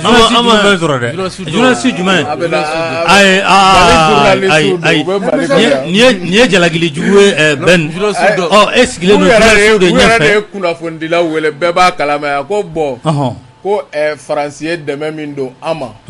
ka ɲɛsin journaliste dɔw de y'o kɛ journaliste dɔw conférence de presse a b'u ka page n'u ka fɛn bɛɛ kan n tɛ fɛ ka n da la tiɲɛ u tɔgɔ la quoi hali Baci tɔgɔ fɔli ta n bɛna tila ka seliji kuraya u sɔnna ka don faso ma juguya la quoi donc dɔw fɛ ka tubi ta quoi journaliste dɔw y'o kɛ si France wari d'u ma ka bɔ k'u sigi k'a ɲɛfɔ ko France wari an ye nin don ordinateur la an ye nin don machine an ye so min ta an y'o don na o kɛra wagati jumɛn wagati min kɔfɛ u ka ministre bɔra k'a fɔ Zaïb Le Drian k'u tɛ se k'a faamu ko an n'an ka PCFM n'an ka Gandi Maliyɛnw n'an ka débat clé ni Kati 24 n'a tɔw ko anw ka débat minɛ olu la ko ka tila ka guerre informationnelle gagner olu ka olu n'u ka France 24 RFI TV5 Jeune Afrique bon Le Monde n'a tɔ bɛɛ quoi k'u tɛ se k'o faamu quoi o wagati kelen de la wagati min kɛra n'u ye jeune dɔw wele ka taa k'u ni jamana ɲɛmɔgɔw tɛ kuma tugun k'u ni jeunes bɛ kuma pour olu jeunes kana terrain kan sommet min kɛra France si sommet donc o min kɛra France c'était pour endormir quoi les consciences populaires o ye sommet de ye maintenant n'o ma marché o ye journalistes fana de ta tugun maliyɛn denw ka woloya ka mɔya ka wari d'u ma maninkala bamanana filala olu ye conférence kɛ ka 242 millions ɲɛfɔ a dir'olu ma kosɛbɛ a digun kɛra mun de ye o de ye nin ye o ka France lafasa don o don u bɛ plateau dɔ kan don o don u bɛ plateau dɔ kan Ben don ta Ben ye nin fɔ Ben ka minɛ ka datugu Sidiki Kuyate ko ta Masi ko ta don o don u bɛ plateau dɔ kan diɲɛ don o don aw u bɛ ka mɔgɔ tiɲɛ la i tɛ se ka wali nafolo dun ten n'i ma tagama kɛ u bɛ tagama la dɛ don o don u bɛ yɔrɔ dɔ la walayi u bɛ kibaruya di dɔ la a 200 millions laban alors i kɔni tɛ se k'o jubatɔ laji bi k'e tɛ kuma dɔ fɔ den kɛra fa ye soit a bɔra ba la i b'o fɔ u b'o kuma de la jamana kɔnɔ bi o de ye tiɲɛ ye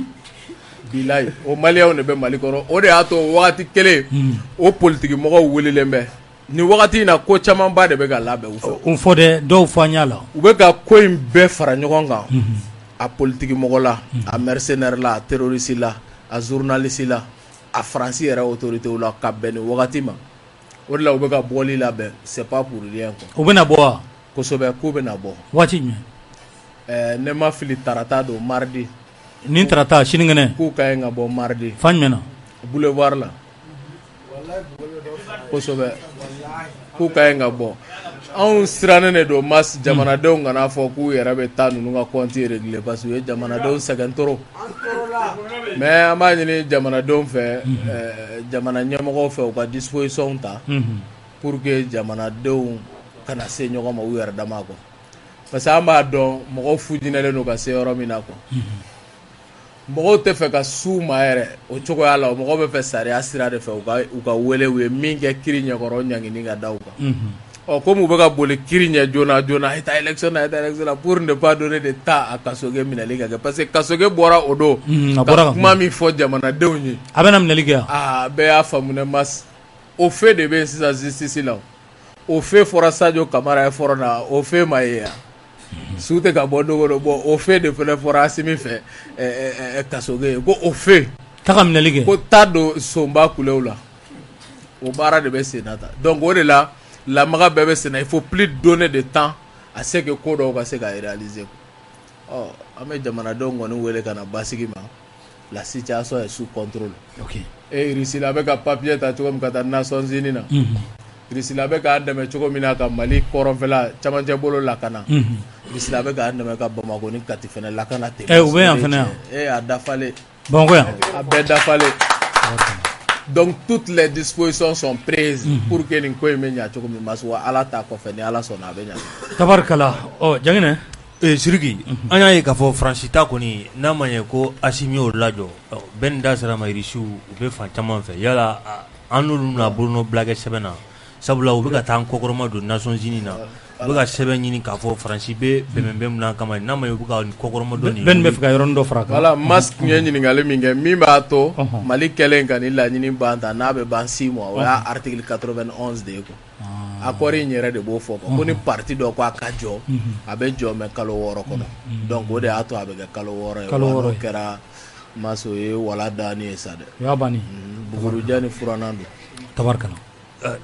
n bɛ segin ɲininkali in kan n'a ni Faransi n'a ma ɲɛ k'a fɔ accord de défense min b'a ni Faransi cɛ bi bi in na o bɔrɔtɔtɔ don walima a bɔrɔtɔla yɛrɛ an k'a fɔ ten hali n'a sɔrɔ a tɔ bɛ ban fo kalo 6 ɲɔgɔn na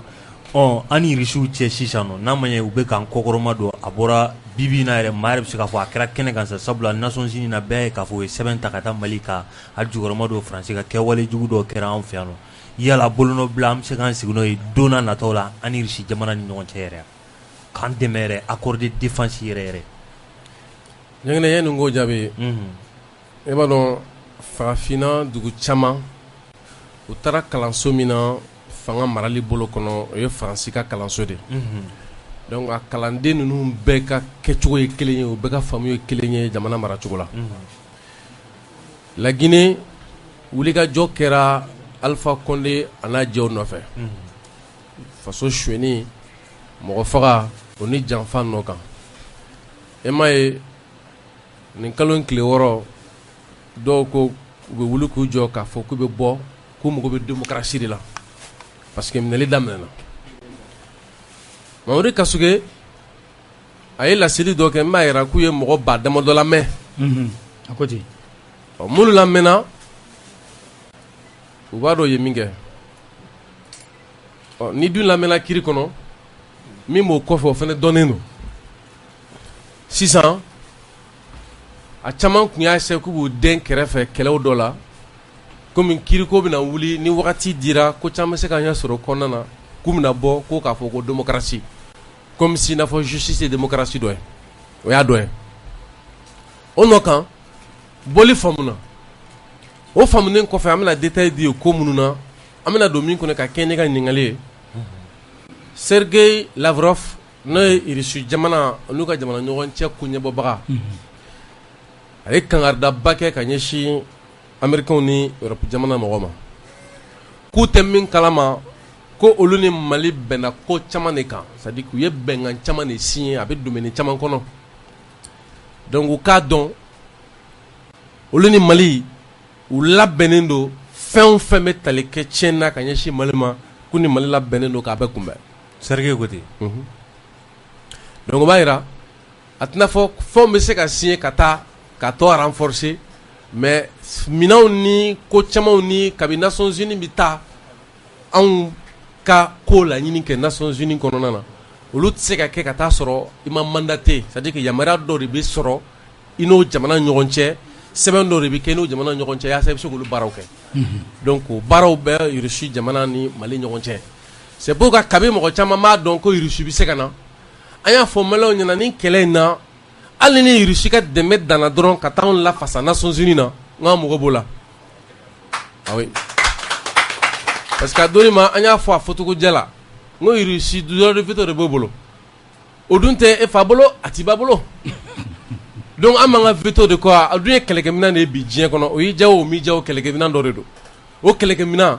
a bɛ maa fila bolo diɲɛ kɔnɔ bi minnu bonyalen don diɲɛ kɔnɔ n'o ye Rusi ni Chine ye bi olu labɛnnen don k'a fɔ u bɛ anw dɛmɛ nin sira ninnu kan c'est que jɛɲɔgɔnya bɛ an n'olu bɛɛ ɲɔgɔn cɛ bi an bɛ don min na i ko bi o jɛɲɔgɔnya a tɔ bɛ se ka renforcer ni sɛbɛn wɛrɛw ye don n'a nataw la sinon Sergei Lavrov ye min fɔ o ni i bɛ min ye ni Rusi bɛ k'a kɛ déjà an ka jamana kɔnɔ i b'a dɔn k'a fɔ jɛɲɔgɔnya taara yɔrɔ jan kosɛbɛ o de kama an y'a fɔ mɔgɔw ɲɛna bɛɛ k'i sigi n'a ye k'a fɔ ni CEDEAO tun bɛ se ka fɛn kɛ ko ka ko tiɲɛ Mali kɔnɔ yan Chine ni Rusi tun tɛ sɔn ka don Mali fɛ kurun kɔnɔ quoi ni fɛn tun bɛ se ka tiɲɛ Maliyɛnw yɛrɛ kɔ u tun tɛ sɔn ka don an fɛ mais n'i y'u donné an fɛ ka sɔn k'u ka ɲɛnamaya di ka sɔn k'u ka diplomatie d'a ma ka sɔn k'u bɛna kɛlɛ k'an nɔfɛ an ka dɔn k'a fɔ ko de don Faransi jɔyɔrɔ t'a la Amérique jɔyɔrɔ t'a la Alassane Dramane Ouattara jɔyɔrɔ t'a la Bazoum jɔyɔrɔ t'a la Macky Sall jɔyɔrɔ t'a la awɔ a b'anw de bolo awɔ a b'anw de bolo fɛn o fɛn bɛ ka kɛ o ye parce que an mago bɛ kuma dɔ la ni mɔgɔninfin bɛ ɲɔgɔn na surtout subagaw de don i mago bɛ ka nasiji dɔ mun i mago bɛ ka kuranɛw ka haya dɔ kalan komi i mago bɛ ka selijiw la kura cogo min na parce que ɲama kɛlɛ de b'a la sinon kɔrɔ tɛ k'i siranna siran tɛ voilà a tacogo yɛrɛ de i bɛ selijiw la kura kuma dɔ la ni Ala sɔnna adama bɛ tɔgɔ fɔ min mana kɛ ni seliji cɛnni ye subhanalayi don dɛ adama bɛ kalo tile 13 n'o ye le 13 mai a fɔra ko bɔli dɔ bɛ yen yala yɛrɛwolo sen b'a bɔli la a bɛ ka labɛn cogo di mun bɛ se ka fɔ lamɛnbaaw ye mas an bɛ yɛrɛwolo ɲɛmɔgɔ n'o ye Filamori Kamara ye Ciyɛrɔba an b'a fɔ kɛrɛnkɛrɛnya ma ka baara min kɛ o don tabarikala k'a daminɛ ka opération espoir tous femmes ka mɔgɔw fo minnu y'a initiative ta donc k'a daminɛ CDM mɔgɔw la Tangara donc ka se réseaux sociaux kan Seku Tunkara fier d'être malien donc ani mɔgɔ b'a la donc n'u ye hakilina in ta k'a baara sama ka se nin yɔrɔ la ko ka bɔ ko ka kɛ kulu ye ko k'an ka wolomasiri tabagaw kɔkɔrɔma don mɔgɔ minnu bɛ ka sɔn k'u nin di pour que anw ni ka lakana anw faso ka lakana donc ka bɔ k'olu kɔkɔrɔma don ani ka kɛɲɛ ni nkalon jugu min bɛ ka ta ka siri u la bi Faransi fɛ a n'a jɛw diɲɛ kɔnɔ donc o nkalonjugu kɔkari juma don de tɛ yan juma nata don à 14h an bɛ juma seli place de l'indépendance la yen komi yɛrɛwolo debout sur les remparts n'an ye wele mɛn n'an ye jamana ko ye a la yɛrɛwolo b'a la wa foyi tɛ yɛrɛwolo ni maliyɛn si ni ɲɔgɔn cɛ an b'a ɲinina de cogo min na an ka jamana ka kuma bɔ o kɔnɔna na peut-être furuku ni fɔɲɔgɔnkɔ dɔ bɛ se ka na mais k'a fɔ ko mɔgɔ dɔ de bɛ yen ko b'an n'o ni ɲɔgɔn cɛ o tɛ tiɲɛ ye quoi donc a prévu yɛrɛ ye min ye ni initiative talen kuma kun cayara mais yɛrɛwolo y'a ye jamana ko don Mali armée dɛmɛni ko don Mali ka yɛrɛma hɔrɔnya ko don o de la yɛrɛwolo y'a décidé ka réunion kɛ k'a fɔ an ka don a la an k'a ko kɔkɔrɔma don maliyɛn bɛɛ ka ɲi ka bɔ nin don fɛn fɛn b'i yɛrɛ ye Mali surasiw bɛ ka baaraba min kɛ bi juma nata bɔli la donc an ka ɲɔgɔn sɔrɔ yen an yɛrɛ ka imam bɛ Ustaz Sanogo an b'a ɲini a fɛ ale ka juma kun minɛ n'an ye an ser'o wagati yɛrɛ la Tangara donna donc min ye initiative ta an bɛ tigɛrɛ fɔ Tangara a donna kɛnɛ kɔnɔ donc a n'u bɛɛ lajɛlen o bloki de filɛ an ka yɛrɛwolo tɔnden na Tangara yɛrɛ ko k'a bɛ ka na n'i ka bloki ye k'i ka bloki b'a bolo yan donc a ma kɛ n jama ka ca dɛ n ka équipe jama ka ca dɛ donc Tangara bɛ min Tangara o de kɛra o de filɛ an ka tɔnden na Tarawele donc pour que jumadon bɔli bɛ kɛ cogoya min na o siratigɛ fɛ o hakilina de don donc an bɛ wele di maliyɛn bɛɛ ma an bɛɛ ka bɔ donc an ka tigɛrɛ fɔ an balimaw kun minnu ye initiative ta donc ils sont là voilà donc an bɛɛ ka bɔ an bɛɛ ka bɔ jumadon an ka juma yɛrɛ seli place de l'indépendance la k'a jira diɲɛ la ko nous sommes un peuple debout derrière son armée et que diɲɛ fɛn o fɛn kɛra an dalen don an ka armée la et wa an ka surasiw soutenir jusqu'à la victoire finale donc u ye min kɛ an b'u fo o la ko an ka taa n'a tɔ ye jusqu'à Kidal merci beaucoup an bɛ tila ka kuma di u ma dakuruɲa fila k'o fɔ nka an bɛ to ni Kuyate bɛn ta kan i bɛ se ka jumɛn fara a kan boli min na bɛnnen don ka kɛ ni juma natɔ ye le 13 mai ma se b'a dɔn diɲɛ ye min ye Sékou Touré ye kuma caman fɔ ka kɔn bi ɲɛ a ko dans un état démocratique l'État est un instrument technique pour le respect du choix du peuple et l'application de ses décisions ko n'a bɛ bɛɛ kɔnɔ fangabolo ka laɲini ye min ye ou bien fangabolo bɛ bila yen ka se jamana kɔnɔdenw bɛ min laɲini k'o de ta k'o don ba la o nɔ kan an ye fɛn dɔ jateminɛ an ka cɛkɔrɔba la n'o ye Amadu Seydou Tarawele di Amadu Jikɔrɔni don min na an y'a ye k'a fɔ an mago bɛ ka tiɲɛ dɔn Mali kunu na n'an ka seliw ni ɲininkaliw cayara fo ka n'a yɛrɛ timinandiya a ka sɔn ka sɛbɛnniw ni wulikajɔw kɛ ka taa kuma arajo la a donni ma an bolo k'ale de tun bɛ ka an bolo kan de bɛ k'ale dɛmɛ ja ale de tun bɛ k'anw dɛmɛ awɔ a taɲanen kɔ a somayalen kɔ an y'o de dɔn ka sabu kɛ an taara k'an b'ale dɛmɛ min na ale taara ka to an bolo mais o y'a sɔrɔ dɛmɛ kɔnɔna na an ye min sɔrɔ a bolo o n'a jɛw o y'a to an yɛrɛ fana sɔnna ka jɔ ni kɛlɛ ye donc o bɛ donni min na i ko bi a yira ko kɛlɛ kɛra faso jama fɛ ko ka fanga jugu bɔ yen sɔrɔsiw nana an dɛmɛ o don nka olu nana an dɛmɛ ka jɔ doni de kɔrɔ doni mun b'u kunna bi f'anw fana ka foro kan k'u dɛmɛ ko doni ta c'est comme n'a fɔ olu de bɛ k'an dɛmɛ an t'u k'u dɛmɛ dɛ donc n'i ye dɛmɛ fɔlen a ɲɛ 40 ma dɛmɛ ye nin de a bɛ fan 2 de kofɔ donc o bɛ cogo min na a bɛ ye sɔrɔsiw ye sira dɔ de ta u ye jamana bila ba dɔ de kan o nɔ kan farafinna jamana masakɛ caman labɛnnen tɛ farafinna ka bɔ jɔnya la jamana caman tun b'an fɛ yan k'u b'an dɛmɛ o labɛnnen tɛ kɛlɛ ka ban ka sababu kɛ u bɛ ka balo kɛlɛ la sisan an y'a caman sugu ye n'o CEDEAO ye ka farafin sugu faransi sugu ye ka taa se fo EITM ni jɛkulu caman fo ka n'a ye bi sɔrɔsiw sera ka sɛbɛya sɔrɔ CEDEAO kan kiiri sira fɛ o kiiri sira fɛ i b'a ye k'a fɔ sisan chef d'État jɔyɔrɔ foyi t'o la bilen o kiiri bɛ sisan kiiri tigilamɔgɔ de bolo ne bolo hali kiiri tigilamɔgɔw kun ka se ka communiquer k'o kan donc jamanadenw ka bɔ k'a fɔ ko tɔɔrɔ min b'an kan ni kiiri ye jaabi di a la o tɔɔrɔ ka wuli ka bɔ an kan o y'an ka hakɛ ye wa o ye sɔrɔsiw fana ma dɛmɛ ye a bɛ ye k'a fɔ bi Nations Unies Russie jamana ni Chinois kelen k'u bolo di ɲɔgɔn ma ka taa yira k'a fɔ ko Mali ka kotigiya n'o ye la souveraineté du Mali ko diɲɛ sariya fɔ cogo min na a ka labonya diɲɛ sariya bɔ fɛ kɛrɛnkɛrɛnna Faransi fɛ o wagati nana bɛn nin date fɔli ma ka taa sɔrɔ yanni nin date ka fɔ o y'a sɔrɔ a ma kɛ ka bɔ o kɔnɔ ka na se fo an bɛ don min na i ko bi CEDEAO jamana mɔgɔw bɛ k'a fɔ k'u bɛna lajɛ ko ka fɛɛrɛ kɛ ko ka na ni kɛlɛbolo wɛrɛ ye min bɛ se ka terrorisme kɛlɛ ka taa sɔrɔ Bazoum ye Barkhane recevoir ko ka terrorisme kɛlɛ e kuma Barkhane tɛ se wa e kuma Barkhane tɛ se wa e kuma G5 Sahel tɛ se wa donc e kuma MINUSMA tɛ se wa kana bɛn wagati kelen ma MINUSMA bɛɛ k'olu mɔgɔ bɛɛ ko ka taa ni ɲɛda kura ye o wagati kelen Mali fana bɛ k'a ɲini sisan n'a ma ɲɛ ko ɲɛda kura bɛ sɔrɔ o ɲɛmɔgɔ ka to Chinois ni Russiw ni anw yɛrɛ Maliens bolo donc sisan o b'a jira a ka kan jamana kɔnɔdenw k'u sago fɔ k'u ka kuntilenna n'u ka miirina fɔ diɲɛ mɔgɔ ye ka kɛɲɛ ni nin ko kura minnu bɛ sen na o ni ka kɛɲɛ ni sɔrɔsiw filɛ k'u kɛ nin ba min kan an ka se k'an jɔyɔrɔ fana fa o la o ɲɛ analyse bɛɛ kelen kɔfɛ Yɛrɛwolo y'a ɲini kabi kɛnyɔrɔba juma tɛmɛnen k'a fɔ Malien bɛɛ ka bɔ ko kɔnɔkulu sɔrɔsiw tɔgɔ min b'a ko kan o ni jamana kɔnɔdenw ka fara ɲɔgɔn kan tɔgɔmasere o ni k'a yira jugu la ko Maliens u tɛ min kalama c'est que fɛn o fɛn bɛ sen na après 3 mois d'embargo ko Maliens b'u galabu la de a dan sini b'a kɛ 4 mois dɛ sini o b'a kɛ kalo 4 kalo 4 an bɛ embargo la kalo 4 9 janvier 9 mai awɔ kalo 4 voilà donc ka taa yira diɲɛ mɔgɔ la ko bɔli min kɛra le 14 janvier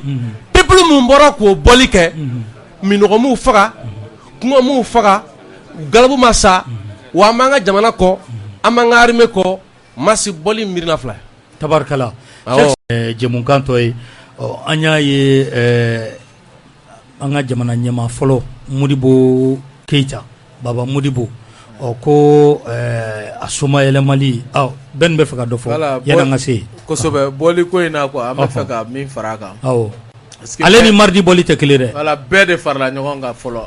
vendredi d'abord le 13 mai bɛɛ de farala ɲɔgɔn kan mars mɔgɔ o mɔgɔ bɛ yen ko minnu bɛ ka transition kɔkɔrɔma don a bɛɛ de farala ɲɔgɔn kan bɛɛ de farala ɲɔgɔn kan k'a daminɛ Yɛrɛwolo la M5 Sobɔle Mali bɛɛ donc espoir tous fama CDM ka initiative kɔnɔ ani minnu sigilen bɛ diaspora la les grands frères Seku Tunkara u bɛɛ lajɛlen an bɛɛ de farala ɲɔgɔn kan ka se k'a kɛ Malien bɛɛ ka ko ye hali dɔw bɛ yen olu ko k'u tɛ k'u yɛrɛ ye u ka parti politique ka sira ma u tɛ k'u yɛrɛ ye transition ko la mais ko ni armée fɔra ko armée ye bɛɛ jɛ ye quoi k'olu b'u yɛrɛ ye nin bɔli la ko parce que nin ye wolomasiri tabagaw ka ko ye donc juma don an bɛɛ ka bɔ k'an ka sɔrɔsiw galabu ka ɲɛsin u bɛ ka jamana kumabɔli baara min kɛ o de tun bɛ n bolo ka fara kuma kan tabarikala Konate ka kuma kɔfɛ k'u fo k'u ni ce u ye bonya min kɛ Yɛrɛwolo ye ni Ala sɔnna an bɛ ɲɔgɔn bolo fɔ jamana ka lafiya anw seko ye min ye sifinnakaw ka fara ɲɔgɔn kan la walahi an b'o kɛ ni Ala sɔnna n'o bɛ bɛn fɛn o fɛn ma Yɛrɛwolo est prête ka an da ka se bɛɛ ma ka bɛɛ sira tagama hali kɔrɔyara sa n k'an kun y'a laɲini k'a ka tuubi ta mais donc u nata bonya la kojugu u tɛ fɛ ka tubi ta tugu donc an bɛ an balimakɛ fo minnu bɛ wuli ka jɔ in na an b'u fo kosɛbɛ tangara n'a tɔ merci. an ka musokɔrɔba bɛ kɛnɛ kan Muna Sherifu a ka d'an ye a ka tigɛrɛ fɔ a kun kosɛbɛ a ma deli ka to kɔ Mali ko la a ma deli ka to kɔ yɛrɛwolo ko la an bɛ foli ni tanu an b'o lase a ma a ye tigɛrɛ fɔ a kun voilà. Kaka duwawu ta. Voilà a bɛ tila ka duwawu ta. Ɲininkali dɔ tun bɛ bolo nin dala telera maa caman bɛ k'a fɔ ko aw bɛ boli kɛ kojugu ko a ka baara ka kɛ ten sa yala kuma dɔ la o fana t'u jɔ fɛ dɔɔni parce que boli cayara ko ka baara kɛ. Vous savez sisan yanni Konate bɛ taa dɔnkili tun bɛ k'a fɔ ko. Sɛk a dɔnkili kɔrɔ dɛ. Ok. C'est-à-dire que ko a diyara sabatɔ la. Sa diyara sabaw la ni balokojugu ye. Ni balokojugu ye quoi. Vous savez an bɛ don min na i ko bi maa minnu ni u ɲɛkili dɔrɔn tun b'u bolo. U ɲɛkili dɔrɔn tun b'u bolo. Ils n'avaient que leurs yeux pour tout le temps pleurnicher. Maa minnu n'u ɲɛkili tun b'u bolo k'a kɛ kule gansan ye. Bi u ɲɛ b'a la. U tun bɛ ka kule ko dugu minnu cira. Bi o tɛ yen. O walima o nɔgɔyara. Maa minnu tun bɛ ka kule n'u ɲɛkili gansan ye. Ko Mali tɛ ka se ka foyi ɲɛnabɔ. Parce que k'a bɛɛ bɛ ka dabiri Mali da la. Diɲɛ jɛrɛjɛ tɔnbaw ni kulubaw kɔnɔ k'an tɛ ka se ka ko ɲɛnabɔ. Maa minnu tun bɛ yen n'u u fakɔrɔniw ka foro kun bilala san 5 san 9 san 10 n'u faw bɛ ka segin ka t'u ka foro la sisan n'u bɛ ka segin ka mɔni kɛ sisan n'u bɛ ka segin sisan u bɛ se ka t'u ka dugu la ka ɲa olu de kama ko an ka bɔli jɔ ko ka baara kɛ sisan k'a ka taa fa dɛmɛ foro la o de bɛ ka fɔ i kan tɛ nin dɔnkili in de ma ko ka taa fa dɛmɛ foro baara la o de bɛ ka fɔ a ye sisan ko sisan ko foro labila la awɔ k'a ka segin ka taa fakɔrɔni n'a bakɔrɔni kɔrɔ mɔni na sisan ko ba labila la Amadu Kufa tɛ ba tigɛ bilen awɔ o de bɛ ka fɔ a ye ale bɛ ka mun de makɔnɔ m'a faamu k'a bɛ ka min makɔnɔ k'a ka bɔ jumadon k'a bɛ sɔrɔsiw kɔ ko yaasa ko zonba kulo minnu y'an bila nin kɛnɛ kan ko sɔrɔsiw ka hiku kan kiri k'u minɛ k'a ka bɔ ko CEDEAO ye janfa min kɛ ka ɲɛsin Mali ma an ye CEDEAO den ye ko a ma jɛn n'a ye k'a ka bɔ k'a ka t'o kuma de kɛ ko an y'o sɛbɛn min sɔrɔ CEDEAO ka kiri kɔnɔ k'a ka bɔ k'a jira k'ale mago bɛ o jaabi la ko CEDEAO ko baara kɛ o de fɔl'u ɲɛna o mais olu bolo ko mun de don n'u b'a fɔ ko dɔ kɛra de jumɛn de la ko dɔ kɛra bɔli la u b'o de fɔ awɔ ko bɔ kɛra bɔli la ko komi an ma bɔ ka ban o an bɛ ka bɔ dingɛ de kɔnɔ an ma bɔ ka ban olu fɛ an ka to yen wa ni bɛ bɔ ka ban de olu b'a ko ka bɔ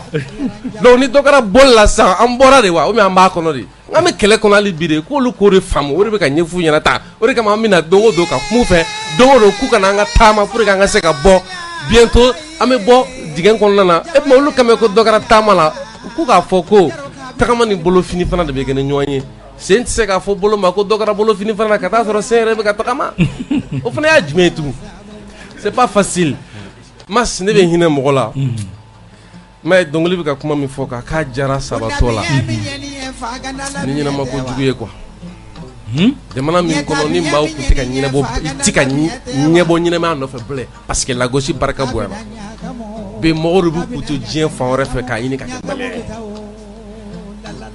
jamana min kɔnɔ ni tigɛɲɔgɔnya kun nana ni faamaw ani dugumamɔgɔw ɲɔgɔn cɛ fo défi fɔlɔfɔlɔ kɛra o tigɛɲɔgɔnya bɛ latakala cogo jumɛn na bi o b'an bolo dɔnkilidala b'a fɔ ko sunɔgɔkan bɛ yɔrɔ caman ko nka ko ɲɛ tɛ maa la n'a fɔ senkan mi yɔrɔ caman mɛ mate maa ti ka ye mɛ mate maa ti ka ye mɛ mate maa ti ka ye mɛ mate maa ti ka ye mɛ mate maa ti ka ye mɛ mate maa ti ka ye